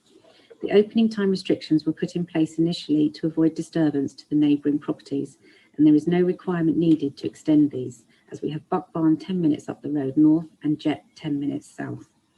We live directly opposite the garage and tolerate the current issues which the garage brings to the area, as we know it is only up to 10 p.m. Lighting is an issue as the illuminated BP sign is visible from the rooms at the front of our house, and vehicles leaving the garage shine headlights directly into our lounge and bedroom. This currently stops at 10 p.m, but would be extremely disturbing and intrusive all the way through the night, causing a disruption to our sleep pattern, so it just would not be acceptable. The lorries that visit BP have reversing sensors, which throughout the day are loud enough, but at night the noise would be exaggerated and very disturbing and intolerable to the neighbouring residents. Currently, throughout the day and night, we have to contend with up to 6 or more large lorries at a time parking up over the pavements and grass verges. Opening after 10 p.m. would turn this area into more of a truck stop than a country dog walking lane. The lorry drivers run their engines for long periods of time and leave at early hours in the morning, which is very disruptive and disturbing to the local residents. Also, the drivers are not very respectful and they leave rubbish behind and use the area as a public toilet, increasing the vermin, which we have to control. Opening 24 hours would only increase this activity and would be very degrading to this area of Ashington. The forecourt is also used as a meeting point for noisy groups, motorbike groups, joyriders. Opening 24 hours would only increase this antisocial behaviour. We live with enough noise and traffic in this area, and we would not want to experience this all the way through the night as well. Thank you. We now call on Cleo Ballantyne, the agent, who will speak by Zoom for 2 minutes. Thank you, Chair. Good afternoon. My name is Chloe Ballantyne, Planning Associate at Rackleys, representing the applicant BP. This proposal will help meet serious identified gaps in the provision of roadside facilities at night time on this part of the network for passing motorists, as confirmed by your planning officers. The application is supported by planning, environmental health and highway officers, demonstrating that they are satisfied that the proposal is acceptable in terms of planning policy and relevant material considerations. During the course of the application, the applicant's team has continued to consult officers, responding to queries as they have arisen. The committee report confirms the application is now recommended for approval on the following grounds. Firstly, the principle of use is established by the Roadside Service Commission, And the submitted needs assessment concludes that overnight need within this section of the network to serve passing motorists would be substantially addressed by 24-hour opening, with a compelling road safety case in particular due to the risk of accidents caused by tiredness. Furthermore, the 24-hour proposal will provide motorists access to EV rapid charging points where there is current deficiency, in addition to food, drink and toilet provision, resulting in positive social and economic benefits for users, including the community, as well as the operator in meeting an identified demand. Secondly, there would be no adverse impact on neighbour amenity during the nighttime period, including by virtue of either noise or lighting. A lighting condition is recommended by officers, which the applicant has accepted prior to the 24-hour use commencing. Whilst a robust case is considered acceptable in terms of unrestricted hours on deliveries, it should be noted that this element is no longer sought as set out within the committee report. Lastly, the Highways Authority has raised no objections to the application. I would therefore like to endorse the committee report, which recommends the planning permission be granted, and hope that members agree with the references in the committee report that the officer recommends. Thank you for your time.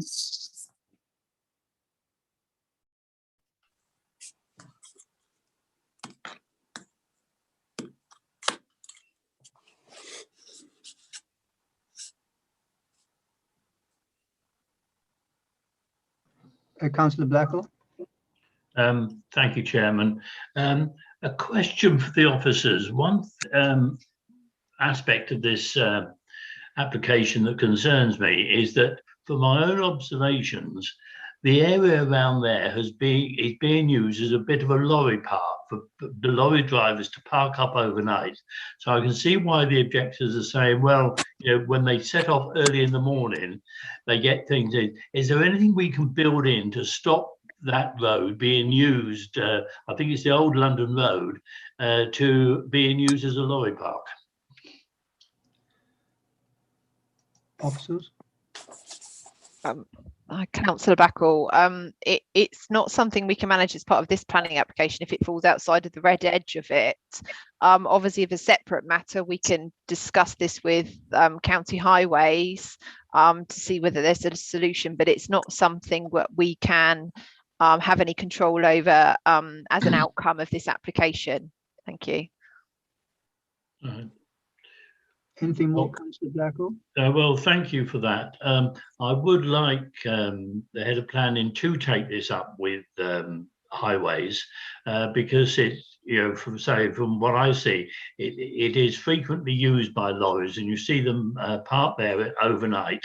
And I can understand this is a concern to the residents.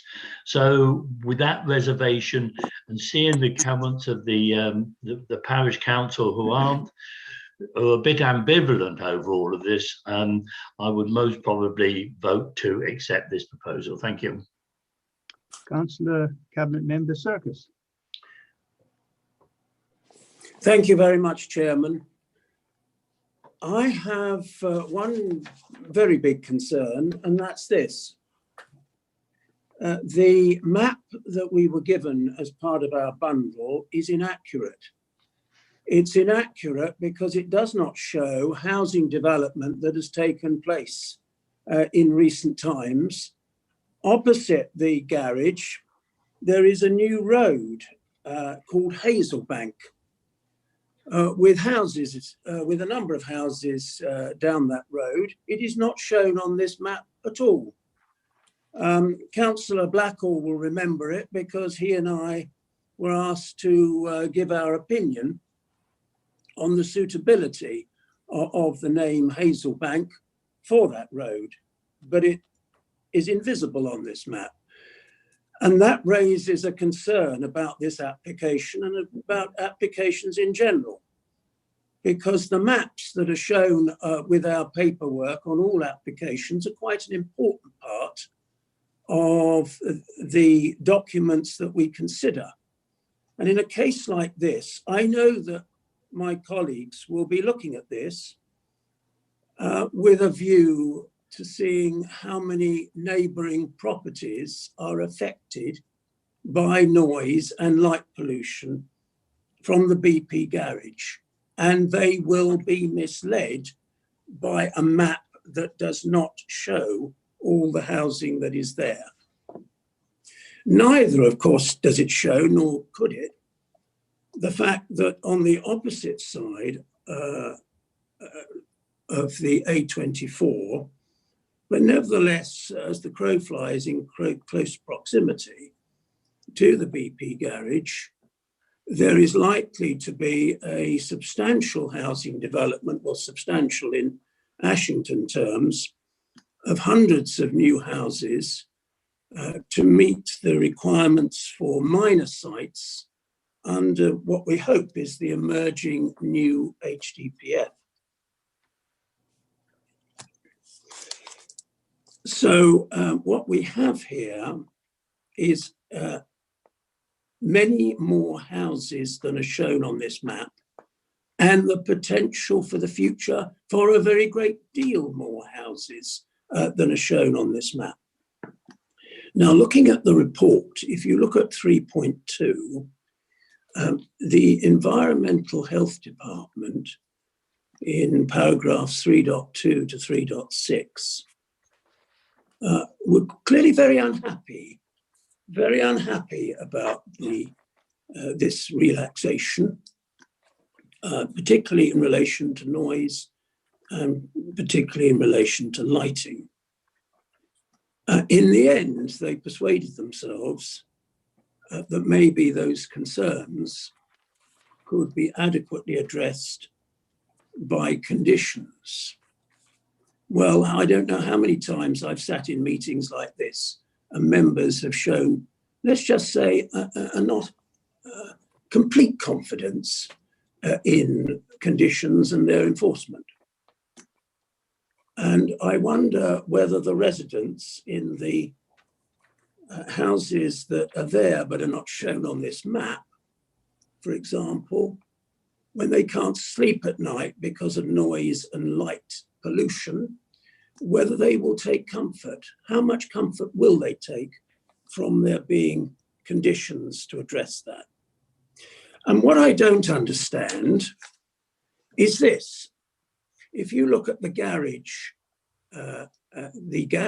and shop that exists, the Tesco garage and shop that exists in Storrington, there are hours, there is the control of hours. I think I'm right, and I'm no doubt my colleagues from Storrington will tell me if I've got this wrong, but my understanding is that there is closure from 10 p.m. to 6 a.m. in the morning. So there you have a garage and a shop in close proximity to residential areas where you have a control on the hours of opening. I can't therefore understand why the people of Ashington are not entitled to the protection that is afforded to the people of Storrington. Quite rightly, the people of Storrington are protected from noise and light pollution between the hours of 10 and 6 in the morning. I can see no good reason why that protection cannot continue to be extended to the people that I represent in Ashington.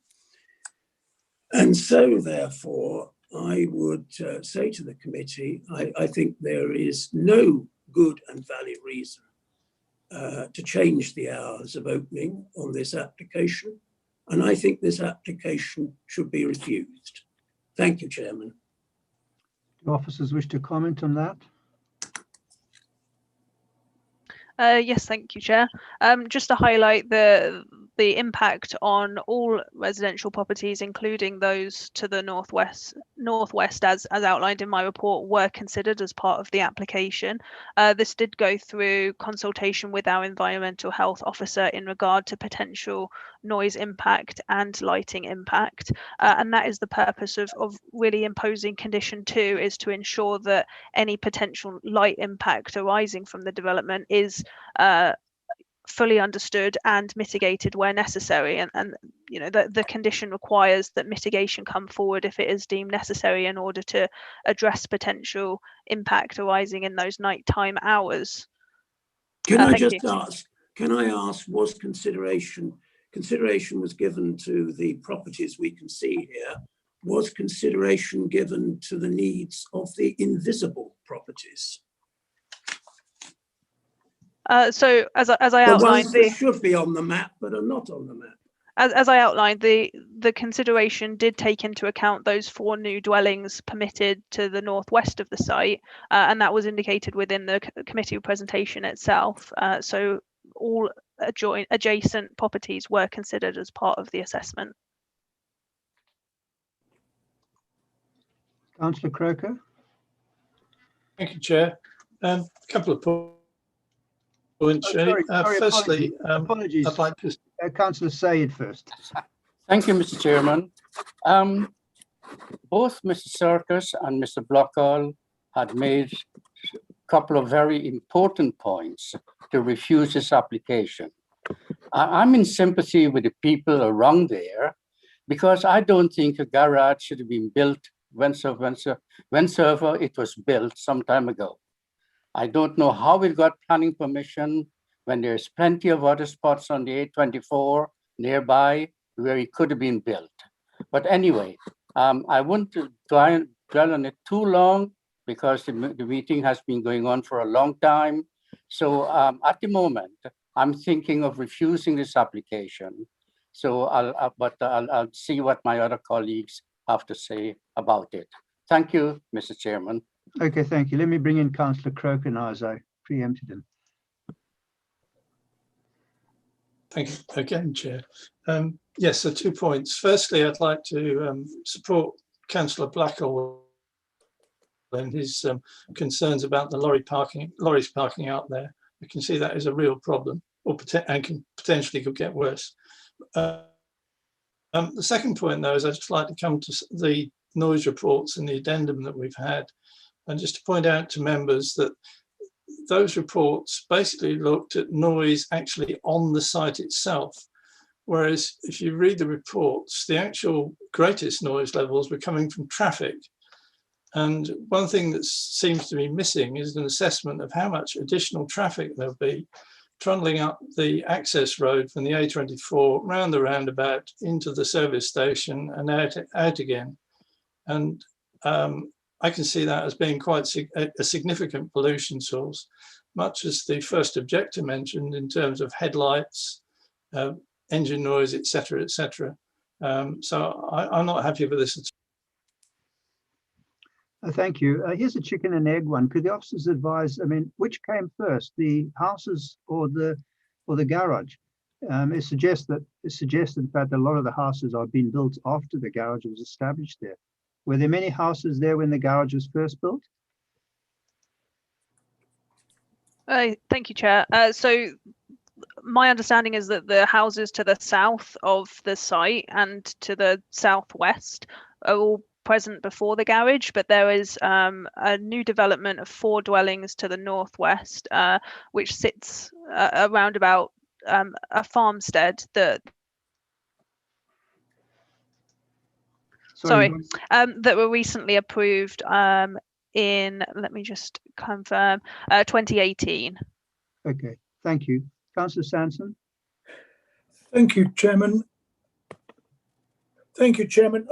If the hours are going to be extended or opening, if the committee are minded to approve this, I would like our licensing people to review the sale of alcohol, please.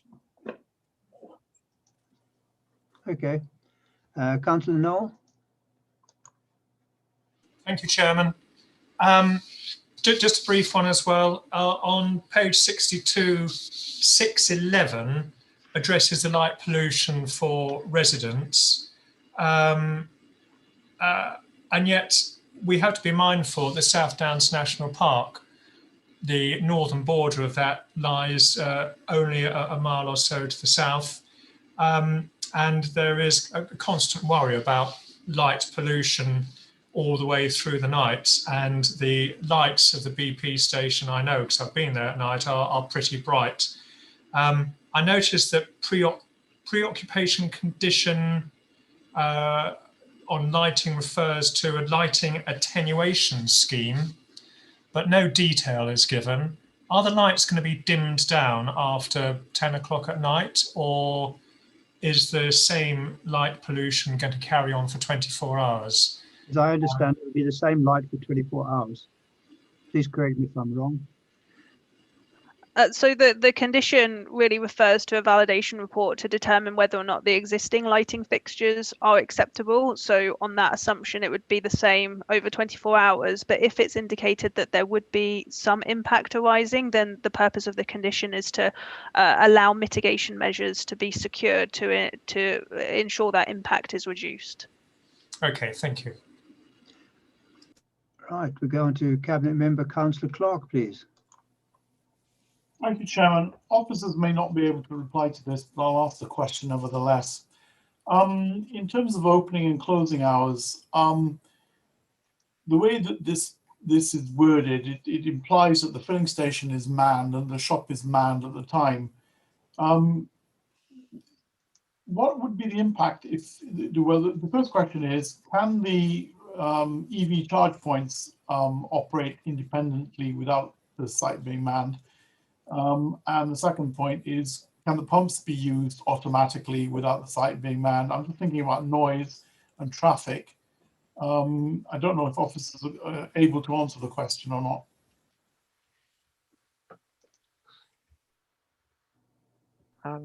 Unfortunately, Councillor Clark, we're unable to answer that question. But essentially, my view is if the opening hours would restrict full use of the site generally, such as the pumps, I wouldn't expect pumps to be used if there's a restricted condition on there which prevents, you know, opening hours. So that would be my interpretation of the condition. Thank you. It's just that I know of filling stations that are automatic, so you can put your card in and nobody needs to be there. It can be not manned and therefore less noise and less traffic, that's all. Yes, this is an interesting application, and as one of the ward members said, the Ashington Parish Council in objecting seemed to be a bit here and there, in that they did recognise it's an important amenity in the village. And of course, it is an important amenity for the traffic, particularly north-south, although one of the members did say there's major petrol stations north and south. But of course, there's also the east-west traffic, which is very good. With us moving to e-cars and the total uncertainty of how far an e-car goes, having some more e-car chargers at this place, I'm sure would give comfort to a lot of people. But as we say, and the light aspect appears to be no different. On the question of trucks parking, I presume these trucks were parking in that area previously. So yes, there may be an increase if there's overnight facilities. But where are these trucks parking, and where they've been parking previously, I presume they've done legally. Otherwise, would hope that police enforcement would have got there. Anyway, let's have the last speaker, which will be Cabinet Member Councillor Vickers, and we'll go thereafter. Thank you, Chairman. I just want clarification. If the assessment on the lighting shows that 24 operation, the lighting is too strong, presumably they could be asked to remove the current lighting and put in lighting that doesn't spill. In other words, that it has downward direction and it's less bright. So can I just have that reassurance as part of that condition too, that if the lighting proves to be too bright, that lighting can be removed and more suitable lighting would be put in place? Yes, so that's the purpose of the condition, is to assess the existing and impose mitigation where necessary. So if it is considered that the existing lighting needs to be altered to some degree, then the condition would allow that through the mitigation measures. And that could mean removing the current lighting and putting new directional, less bright lighting in place. If that's deemed to be the appropriate mitigation, yes. Thank you. If officers have nothing further to say,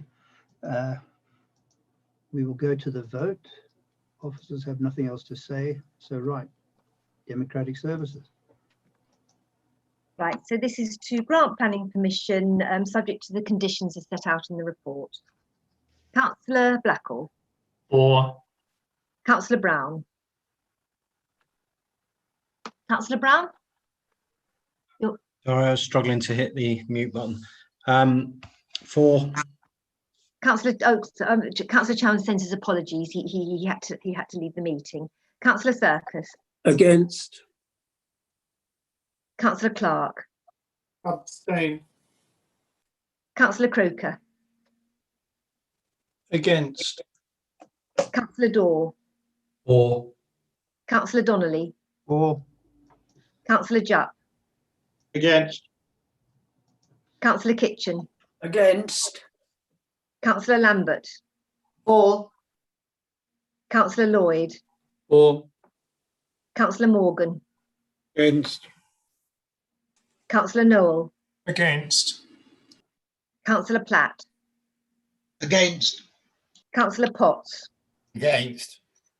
Councillor Rowbottom. Against. Councillor Saheed. Against. Councillor Sanson. For. Councillor Vanderkloot. Against. Councillor Vickers. For. Councillor Wright. Abstain. So that was 8 for, 11 against and 2 abstentions. So the motion to pass has failed. So we'll now have to come up with a counter. Would one of the ward members wish to propose a motion? Do you want me to say something, Chairman? Yes, please. Thank you. I'm sure the officers will be able to express this better than I can, but it's quite clear what the concerns of the committee are, that allowing this application would cause potential detriment to local residents in terms of noise and light pollution. That's the issue. I believe that's what those who voted against this application felt. And I'm sure the officers can put that, I was going to say put it into officer speak, but they would know how to put that into how best to express that from the point of view of going forward. The officers wish to comment on that? Yes. Clearly, if members wish to put a motion forward in terms of an unacceptable impact due to noise and disturbance on neighbouring properties, then obviously you can do so.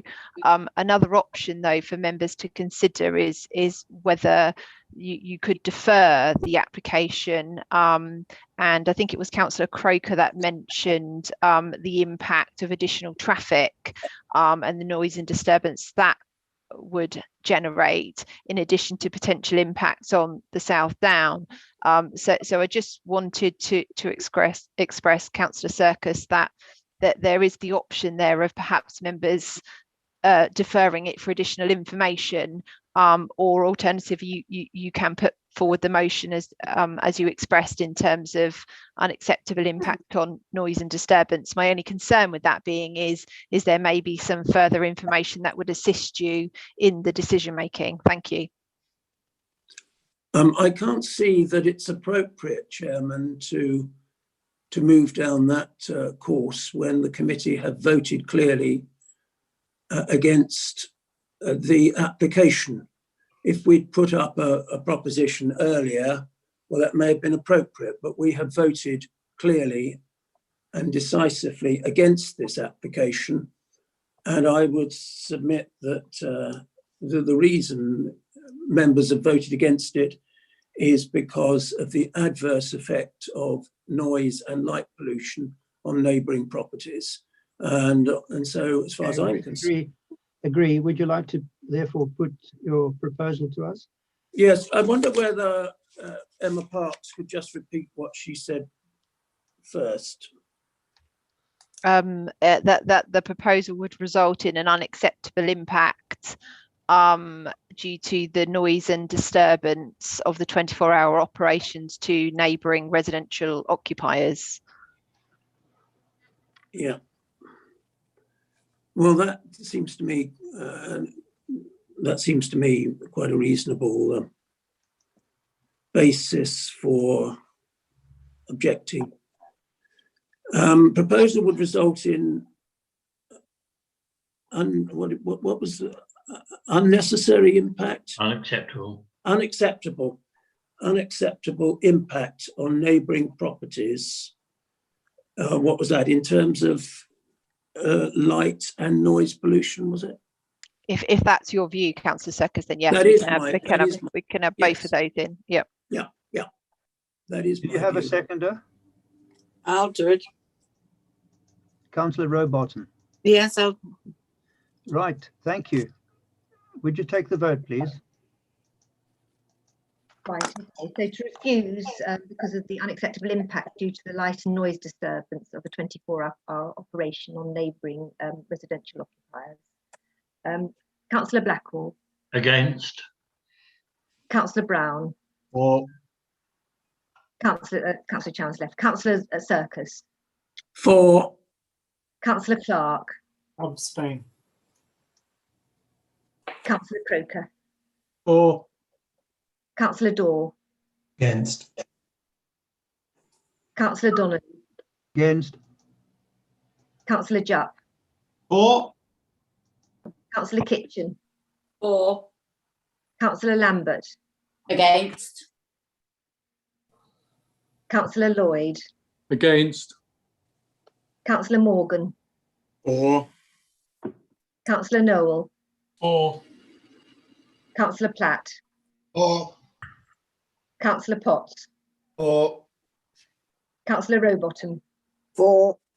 Councillor Saheed. For. Councillor Sanston. Against. Councillor Vanderkloot. For. Councillor Vickers. Against. Councillor Wright. Abstain. Abstain, was that? Yes. Abstain, yeah. Thank you. So that was 12 in favour of refusal, 6 against and 2 abstentions. So the it carried. So the action. Thank you very much. Right, we'll now move on to the last application, agenda item 9, variation of condition of a previous approved application, land adjoining Fir Tops, Grove Lane, West Chilternton. Would officers care to present the report? Thank you, Chair. Good afternoon, everyone. Hi. Just share my screen. Showed great stamina. Chair. Good afternoon, everyone. Hi. Just share my screen. Okay, so this application seeks a minor material amendment in relation to an existing planning permission granted in 2018 for the erection of a 2-storey dwelling and detached garage. The site is located on the southern side of Grove Lane and to the east of Roundabout Lane, within the built-up area of West Chilternton Common. The area comprises a mixture of residential properties located within plots of mostly medium and large sizes. The proposed amendments relate solely to the approved garage, which is located just here, and this is the main dwelling, and seek to alter the form, design and height, as well as incorporate the installation of 2 rear roof lights. The proposals include the alteration of the approved fully hipped roof garage to form a Sussex barn style half hipped roof design.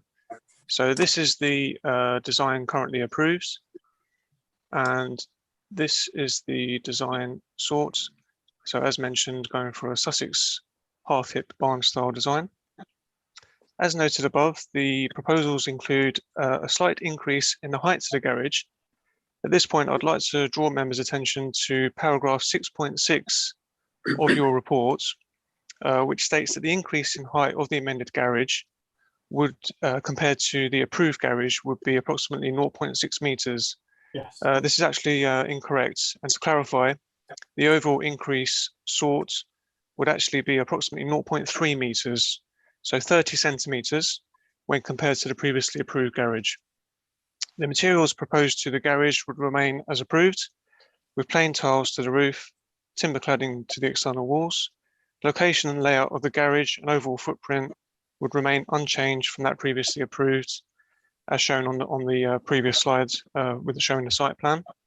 The proposed design would be in keeping with the approved dwelling on site, as well as you can see, which has a Sussex-style hip roof design and is considered to be typical and common within the wider district. A number of objections have been received relating to potential impact on amenity. The closest neighbouring property to the garage is located to the west at Firwood Cottage, where an approximate gap of 13 metres would be preserved. The proposals are not considered to have a detrimental impact on the neighbouring amenity, given the modest change in design and height. In addition, the rear roof lights would be at a height and angle which would not lend themselves to intrusive views over neighbouring properties. So just moving on to a few site photos, there is also, as you can see here, extensive mature landscaping present along the boundary to Firwood Cottage, just along here. This is the location of the garage. The dwelling just on the right here, you can see here just the, it's currently under construction, and this is where the garage would be located. So the extensive landscaping on the boundary. Overall, the proposed alterations to the approved garage are considered to be modest in nature. As such, the amendments are considered to be acceptable and would not result in any adverse visual or any adverse impact to visual or neighbouring amenity. The resulting design would still ensure that the garage remains subservient to the approved dwelling. The application is therefore recommended for approval, subject to the conditions set out within the report, which also includes a condition which ensures that the garage is used as such and remains ancillary to the dwelling on site, which is currently under consideration as mentioned. Thank you. Thank you very much. We'll now go to the public speakers. Louise Hodge is objecting, coming by Zoom. Will speak for 2 minutes.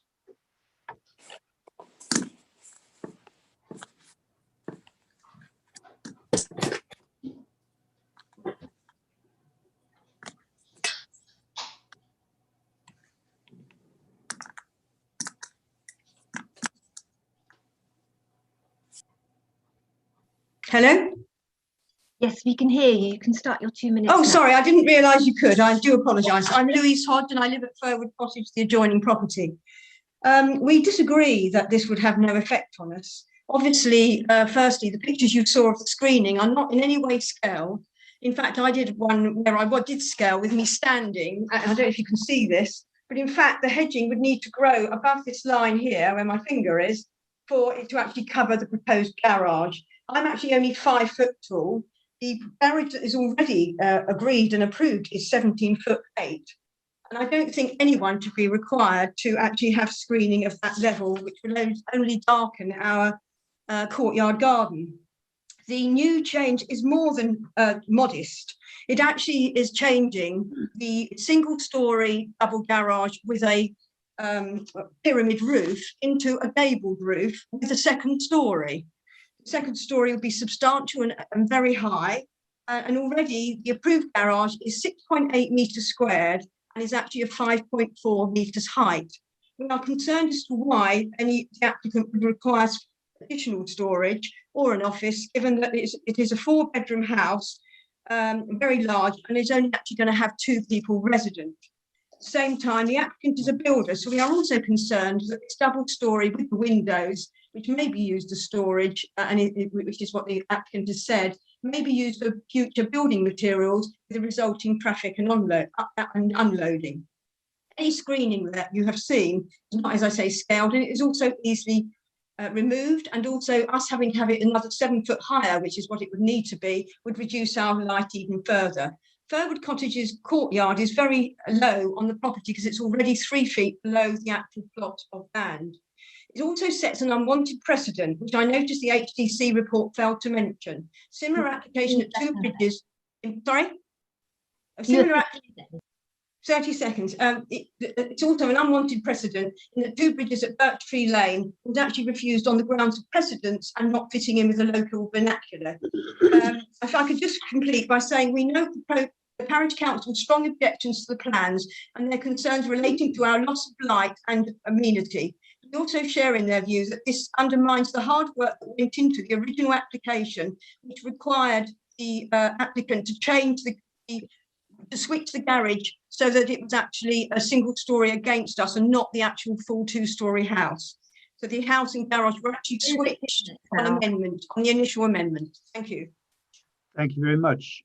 We'll now go to Ewan Murray, who objects and has 2 minutes, and we have a written statement.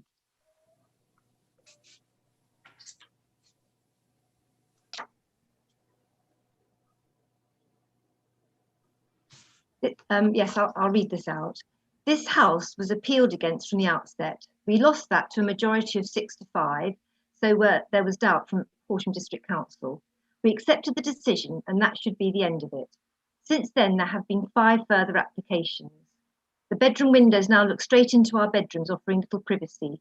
We feel the house should have looked into the house which sold the land. It's taken over a year, yet is far from completion. The new application will see us looking into the bedrooms and a brick wall which is not in keeping with the lane, a lane the residents paid over £30,000 to repair and now requires more work owing to the damage done by construction vehicles. The new application was originally for a home office, now for a storeroom, so why would that need windows? This house is very different to the original plan, so I would ask the planners, would you have passed all these changes when permission was originally granted? Would you have the building adjacent to the road when no other property in the lane is? And how many more applications will there be? We accept your ruling for a small Sussex-style house. This latest plan is far removed from that, and the Parish Council pointed this out from the outset. It's done now, but we are vehemently against further proposals, applications and extensions. Thank you. Do the officers wish to comment before I go to the ward members? Yes, thank you, Chair. Just a couple of points to address on there. The fact that there's been a number of applications submitted since the initial approval, that can be quite common. That's why we go through the planning process and add conditions accordingly, where we initially approved an initial design, but there might be a small change there, but that's obviously needs to be considered in its own right. So it's quite common to have further applications. I note there in the last representation that there's reference to the dwelling. Just to confirm, there's no changes further to the dwelling. As I showed in the presentation, that is the current design which has been approved, and that is a Sussex-style chalet bungalow, which the new garage, would mimic.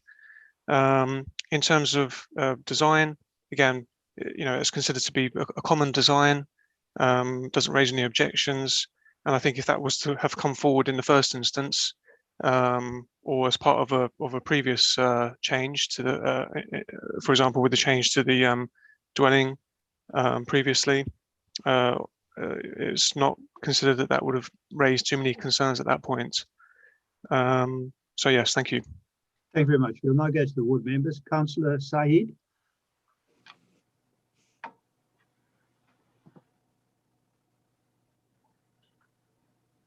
Yeah. Did you say Councillor Saeed? Yes. Oh, thank you.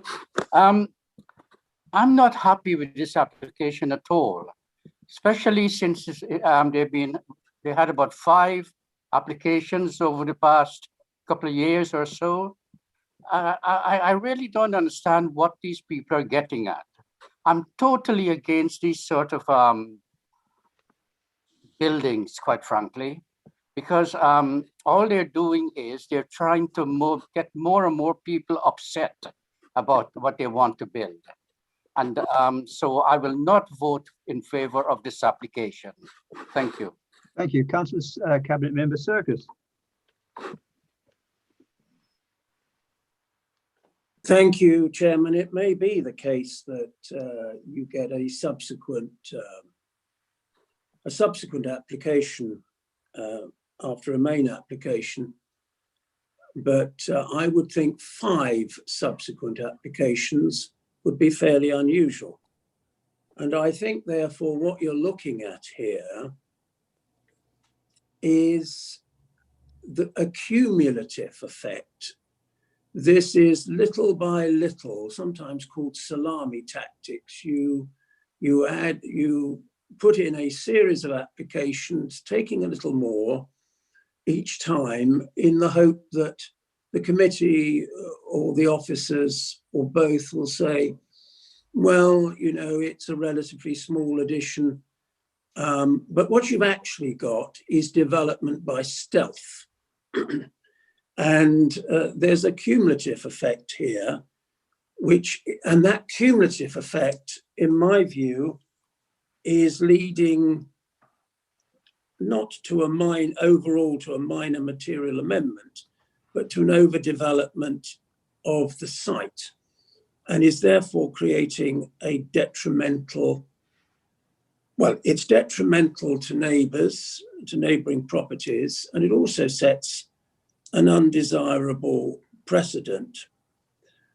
One of the things that people don't realise about West Chiltington is that it's actually quite hilly, and it's quite hilly in individual roads. You find the topography varies enormously. And so you might think that a property is on exactly the same level as its neighbouring properties. When you look at it in reality, it is significantly higher because of the changing land height, which is a particular feature of West Chiltington.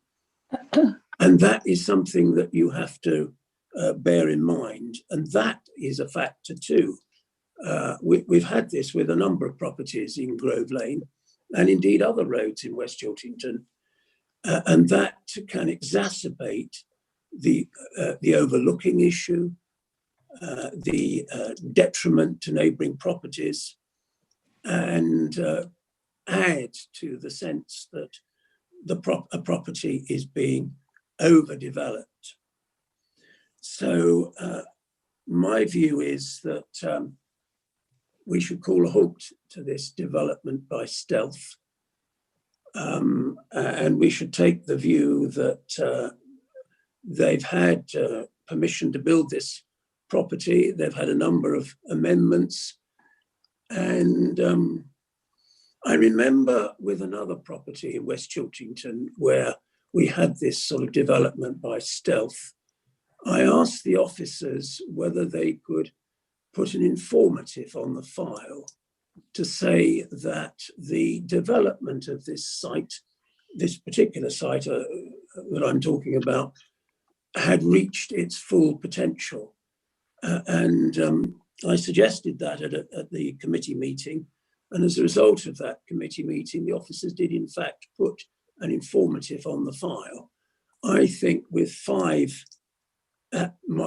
amending applications, I think it is high time that there was an informative to say the development of this site has reached its natural potential. And if my colleagues are minded, I hope my colleagues will feel it ought to be turned down today. But if my colleagues are minded to approve this application, I would suggest to officers that we have an informative saying thus far and no further. Thank you, Chairman. Thank you very much. Councillor Blackwell. Thank you, Chairman. I too will object to this further amendment to this site. In fact, it goes back to the original approval of this, which we objected to locally, and was only passed narrowly. And I think it was the time was Councillor Jupp said that the problem with the plans we are presented by the officers do not take into account the slope and the nature, which is what Councillor Circus has just brought to the fore, and that yes, I do think we made a mistake in approving the original one, and all we're doing is exacerbating the problem. And when you go past that, which I do relatively frequently, that site, it is overbearing, overdeveloped, all the things that we forecast when we first approved it and objected to it. And I don't think, I think on the grounds that enough's enough, we should refuse this application. Thank you. Right, we have some speakers. Councillor Croker. Thank you, Chairman. Just a quick one, really. As some of you will realise, I'm a fairly simple person, And it would have been a lot easier for me to make a judgment on this with regard to its relative massing of the garage, relative to the house, that is, if we'd have actually seen some drawings of the damn thing. As it is, I'm just having to use my imagination possibly more than I should. And that leads me to suggest that I'm not very happy with it. Thank you. Thank you. Officer Parks.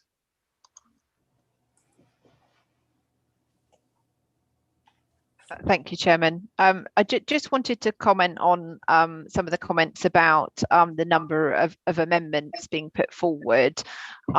We need, we need to be mindful that, unfortunately, whilst sometimes we might want to, and I know of larger sites where we've had 30 amendments, the mushroom site, for instance. I'm sure we're all sick of the sight of it, but the fact is that people are entitled to submit amendment, and we are duty bound to consider it.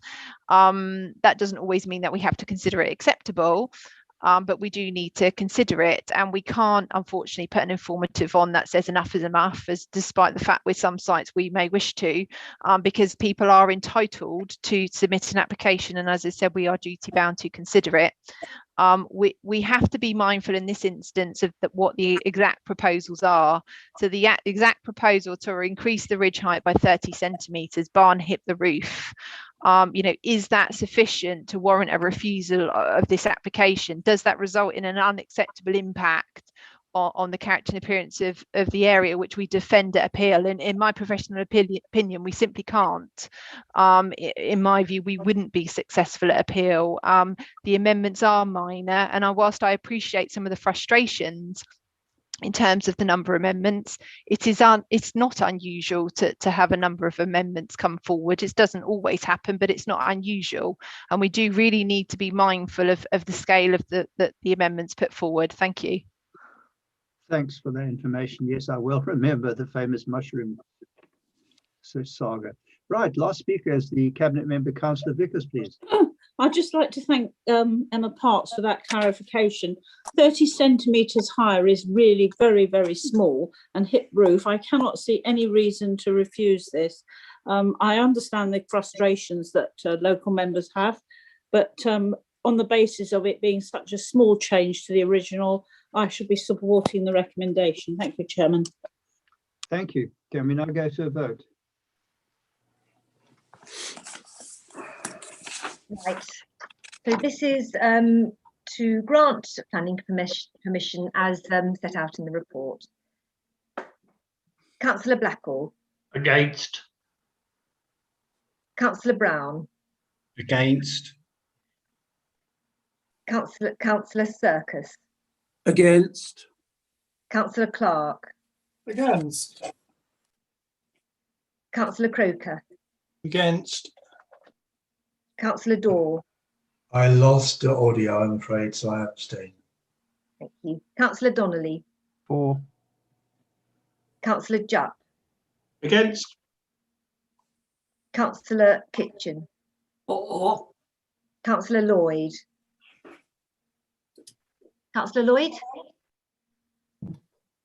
For. Thank you. Councillor Lambert. For. Councillor Morgan.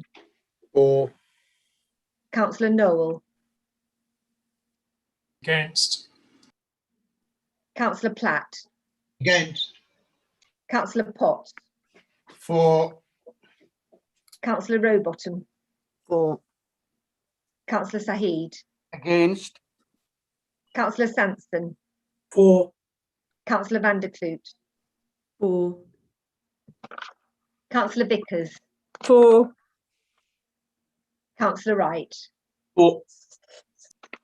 So that's 11 for, 9 against and 1 abstention. So the motion is carried. Well, thank you very much, everybody. You'll be pleased to hear, no urgent business. It was quite a long run, but I think we probably learned quite a lot from today's meeting, particularly on splays. We're all world experts now on visibility splays. Probably can do an MA in splays. Anyway, thank you very much. Thanks to Councillor, can I just say that this will be my last planning committee. I'm sure no one will miss me, but I just thought I might as well just let you all know Where are you 'cause going? I'm leaving, yes, I'm going to work in London. So I just thought I might as well let everyone